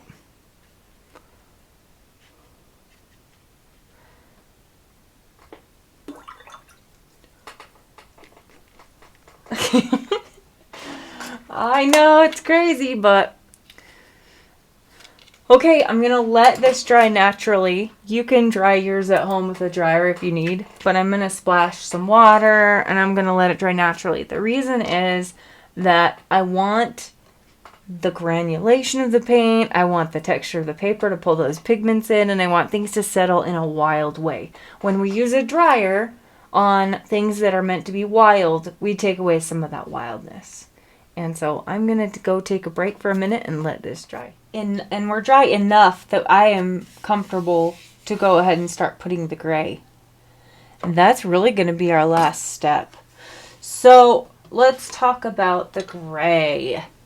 So as we talked about earlier, white is very rarely white on an animal, whether it's the highlight of the eye or the tooth or the white fur. So looking over here, that's pretty dang white. Right? That's great, but there's shadows within it. Right here. So some of it's white, but not all of it. So we're going to be strategic about the shadows we place. I want to show you directly under the chin. Look how dark that is. So let's look at our values looking at the black and white. If we want that chin to come forward and be 3D, we have to darken the area behind it. So all of this is dark here, and even where the white of the fur is, it's going to be dark. So let's go ahead and make some gray. What temperature of gray do we need? Let's look at the disc. That's a warm gray. It's almost a greenish gray, which is perfect. We can use some yellow ochre and some of our gray mixture that we made and get kind of a perfect gray for that. So let's do it. I've got my little dish here. I'm going to grab some of this and maybe just a touch of the yellow ochre to make kind of a warm greenish gray. Okay. My paper's filling up quickly. Let's use this scrap paper. I usually use a sketchbook, but I've got all these scratch papers. I might as well use them. Okay, so that's what I made. Be sure to test your mixture before you lay it down. But let's just go ahead and on the dry paper, I'm going to go directly under the chin here. I'm going to make it kind of scruffy because that chin, I don't want a hard line. So I'm going to just, there's hairs on the chin and whatnot. So I'm just going to kind of, and remember it's lighter on this side of the dog. The light's coming from the front and from the right hand side. And I'll even cover up some of this over here. I swear I have lotion on my paper. Do you see that? It's doing a resist. Okay, so I'm going to drag that gray out with the tip of my clean, wet brush. And I say wet because it is more wet than anything. And now that this paper's wet, we can kind of drop in, doing a little wet and wet there.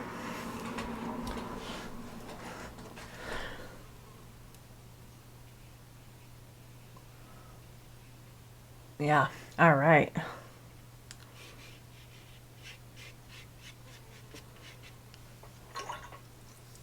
Okay, I washed my brush.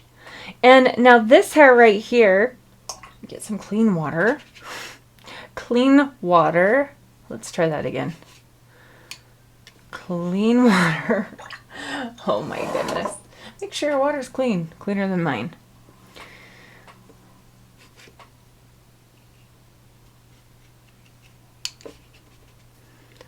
And I'm going to come down here. There's some grayness. Remember, go with the direction of the hair. Use the tip of your brush. And this part's fun. We just get to dabble around and look for areas that have gray. Right here. Oh.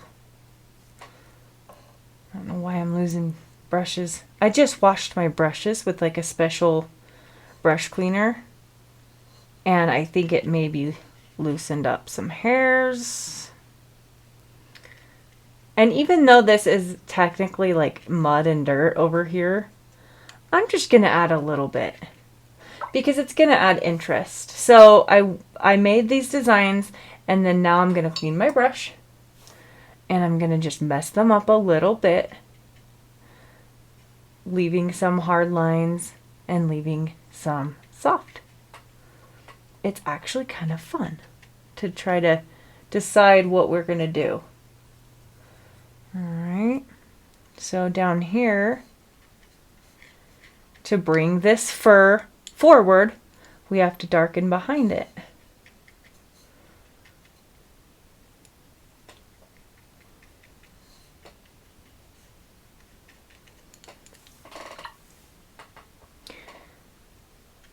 So use the reference photo as your guide, but also use your imagination a little bit.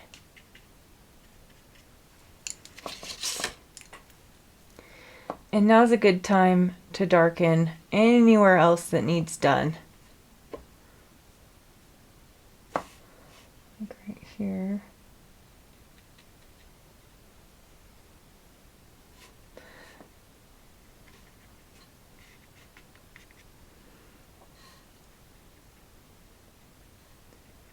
I want to make sure you're using brushes that have a good point on them.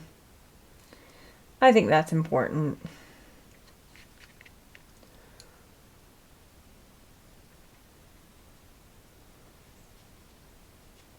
And you can put this gray on the actual yellow ochre fur parts. Just be kind of sparing about it.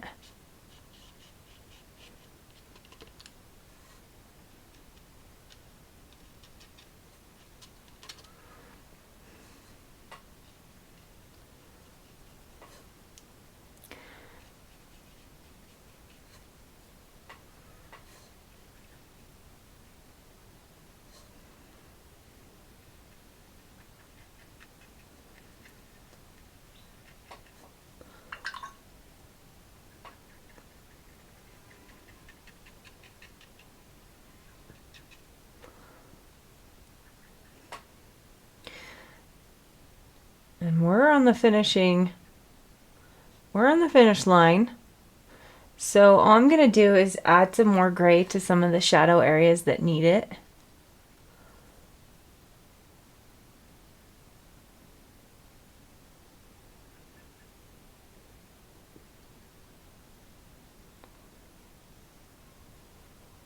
And if you need to deepen the darks of the eyes, oh, here you can't see. It's a good time to deepen any darks that need it deepened. It happens. I promise. You'll be painting and you'll look back at the eyes or something, or the nose, and you'll think, what happened? Why isn't that dark enough? And then you can just do what you need to do.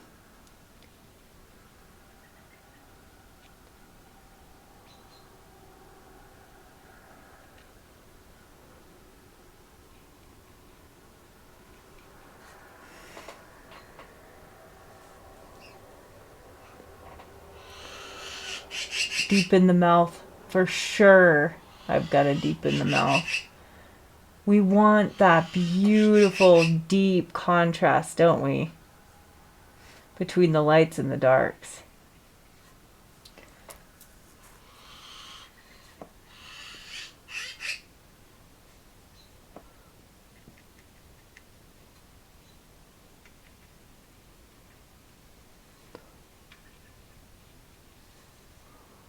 So let's make sure to get everything as dark as it should be.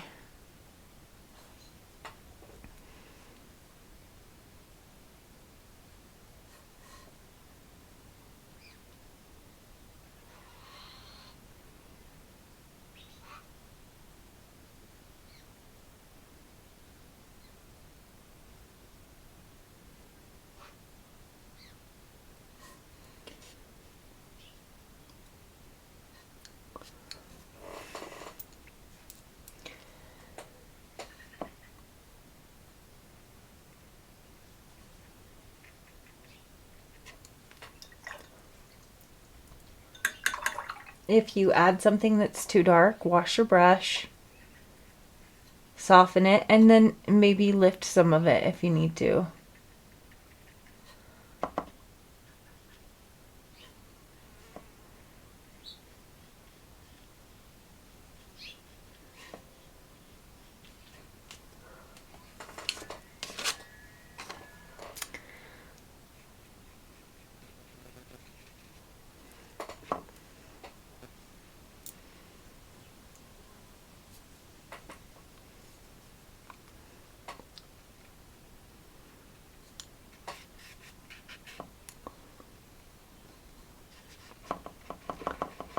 I'm just adding some dark areas, shadowies here and down here.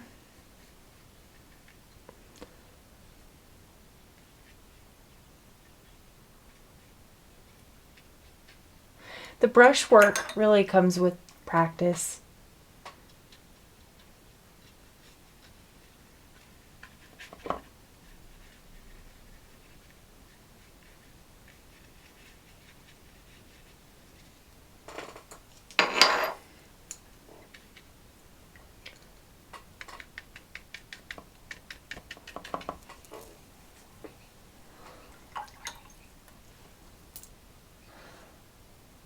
I'm gonna actually add a little burnt umber to that. It's too gray. Because the shadows, if you look at it, the shadows on the actual fur are more brown. And the shadows on the white fur are more gray.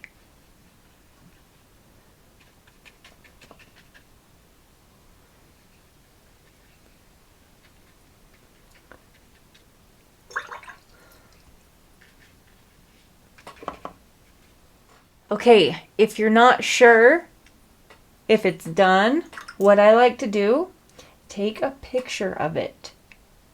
Take a picture of it in good lighting, and I promise it will show itself. It will show you exactly what needs to be done. Now, I don't have to do that because I'm looking at mine on the screen and I can very easily see what needs to happen. Over here, I made a burnt umber mixture.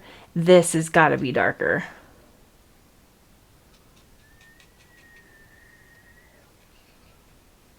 If we don't get our values right, things fall flat. And I know I'm beating that like a dead horse. But I just can't tell you enough how important it is to get those things right.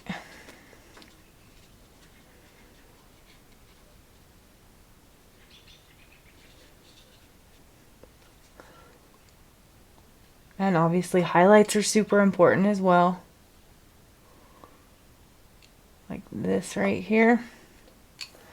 Grab my other brush.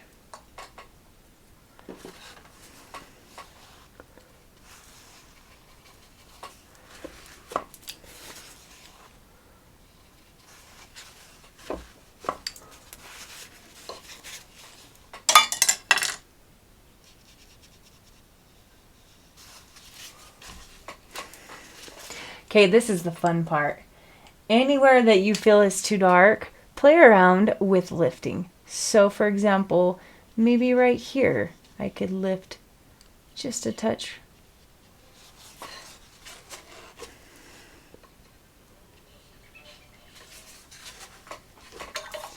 And this is actually really fun to do.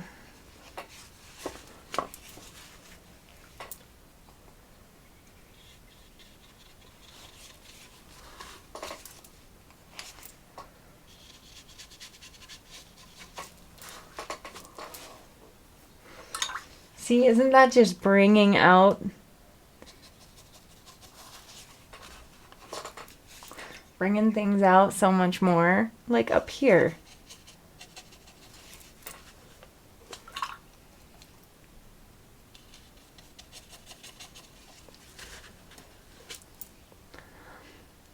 And you don't even need to run to the craft store for these kind of brushes.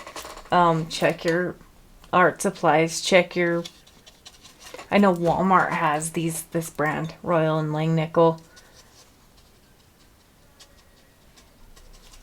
There's so many cheap brands that carry this kind of stuff that you can use. They're just stiff and they work really great.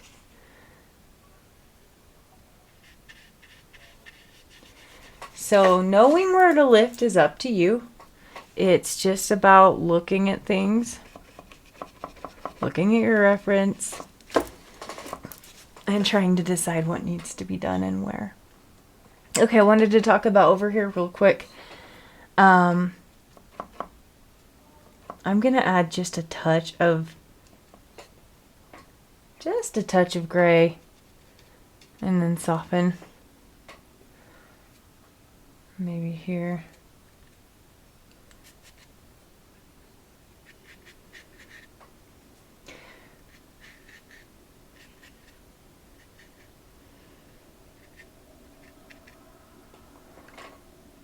These brushes are also great if you want to just add any like hard edges. They're great. You know what I'm thinking? I'm thinking right here on the bridge where it's higher up. I'm gonna lift that out.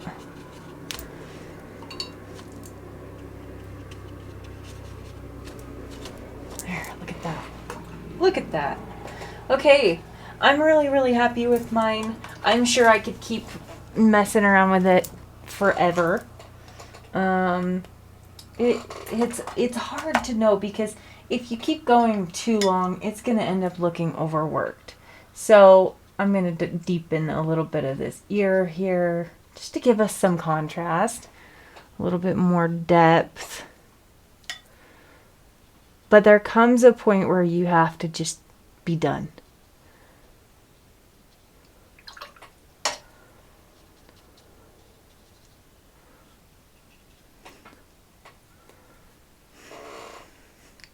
Now some finishing touches that we can do. We talked about our opaque white a couple times. If you prefer not to, that's fine. I am going to maybe do some whiskers. So on the right hand side, it has this Corgi, Kevin. He has some black whiskers on this side, and then there's a couple black ones, but there's some white ones, especially on the chin. So that's where we can use our opaque white, and then for the black ones, obviously, we'll just use whatever black paint we have. I'll use my stick, and I will probably go ahead and do the black ones first. So I've got this itty bitty brush, but I want to make sure everything's dry first. That is so imperative. Okay, so for starters, I am going to grab my tiny little brush, and down here, we want to be careful about this. Let's not get too detailed, but I want to add just a couple of little lines, because if you see, we're going to do kind of negative painting because there's little white hairs. And so I'm just going to mess around with adding some black and then like messing it up.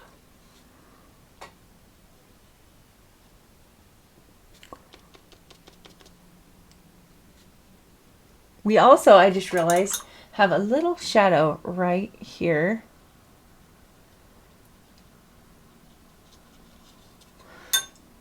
So I will make sure that's good and soft.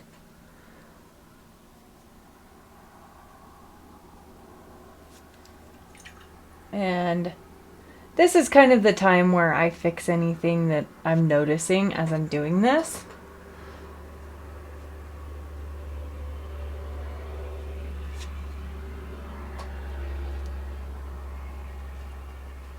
Any little details that I can fix, I'm going to do right now.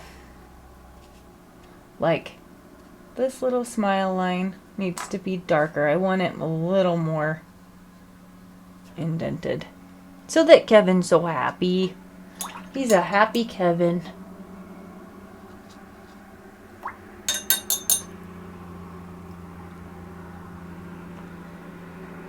Add depth to the nostrils if needed.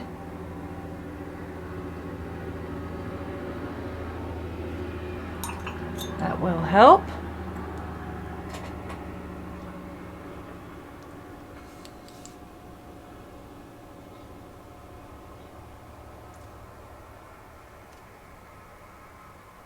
Great time to add depth.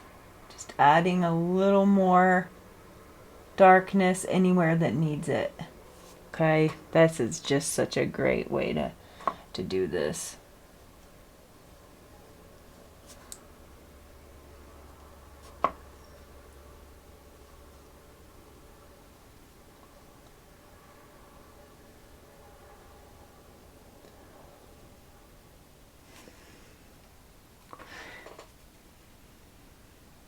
Okay.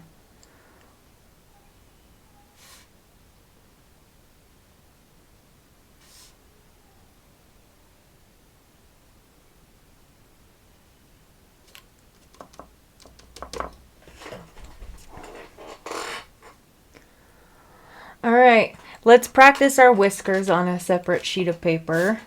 We want to make sure we've got a thin enough brush and that we feel confident to add those whiskers because they're a little bit harder to lift. Trust me, I've done it. I want to make sure the brush is pretty dry because I want these to be so subtle.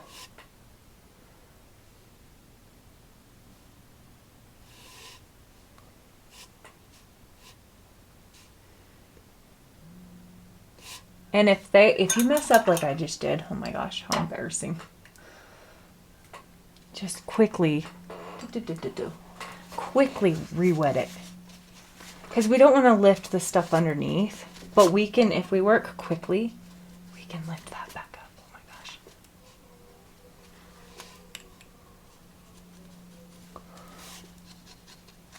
Okay. Not the end of the world. Not the end of the world. But I am going to have to add a little more pigment back. Sheesh.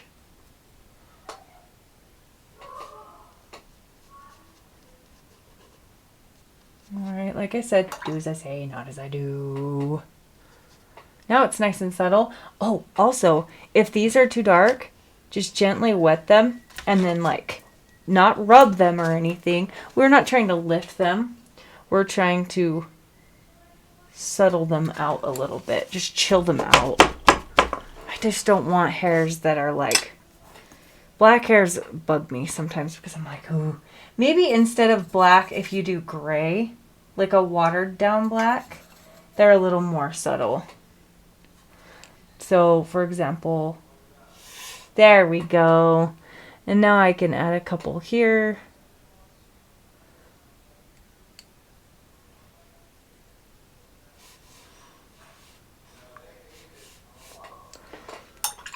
And then we can add some white ones. Same thing, but we're gonna use this. And I need to do something really quick.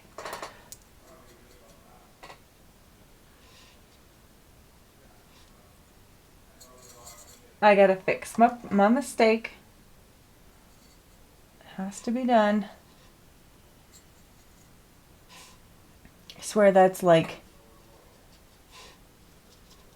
a huge part of my art process is fixing things. But you know what? It is really important to know how to fix them. Okay. Let me dry that before I put the white. I'm going to darken up the black a little bit more on the gums. I'm glad you guys are getting to see my mistakes. This is real life. I used to joke that I had an existential crisis with every single pet portrait.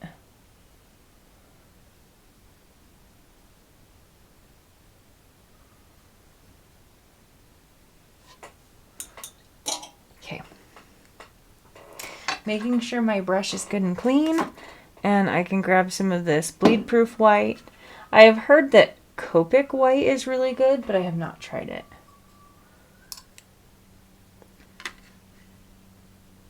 It's just once I find something I like, I have a hard time wanting to buy something else. Alright, you can practice your brush strokes on a separate sheet of paper.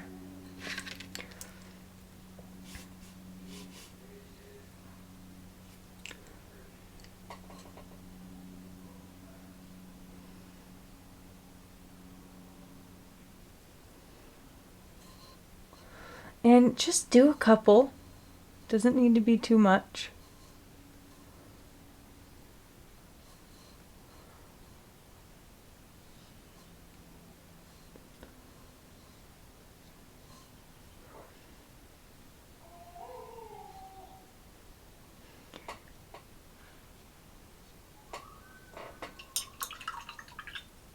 And there are some pretty subtle ones up on the eyebrow that are black.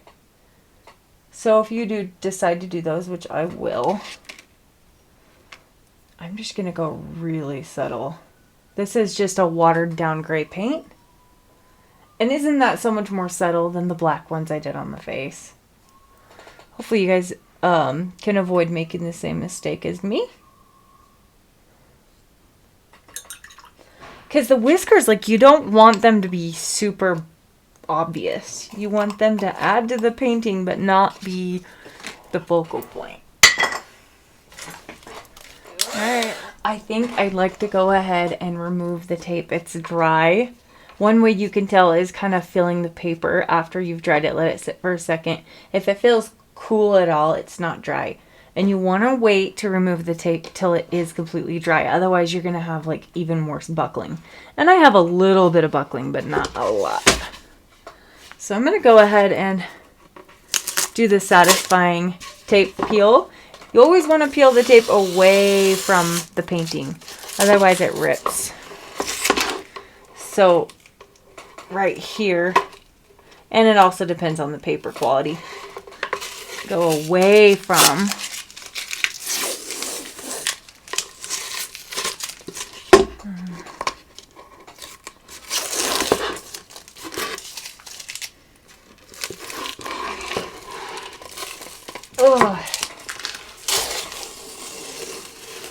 There's just nothing so satisfying.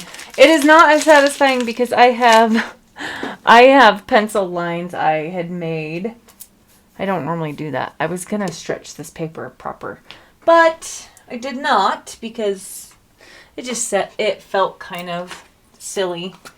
But what I would do is just easily erase these guys. I'm going to do that. I'm going to erase these because I want you to see how good it looks.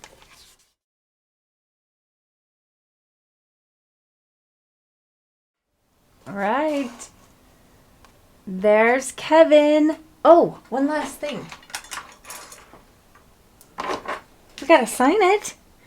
Don't forget to sign it. Even if you don't love it and you're not proud of it, sign the dang thing. You worked hard on it.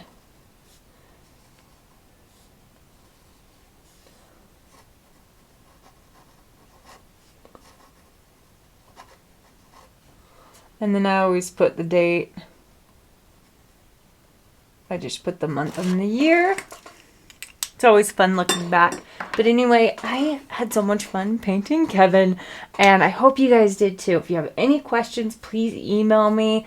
And I do want to see your paintings. I would love it if you would send those to me when you're done. And I really appreciate you being here and painting with me. Thank you so much. Bye.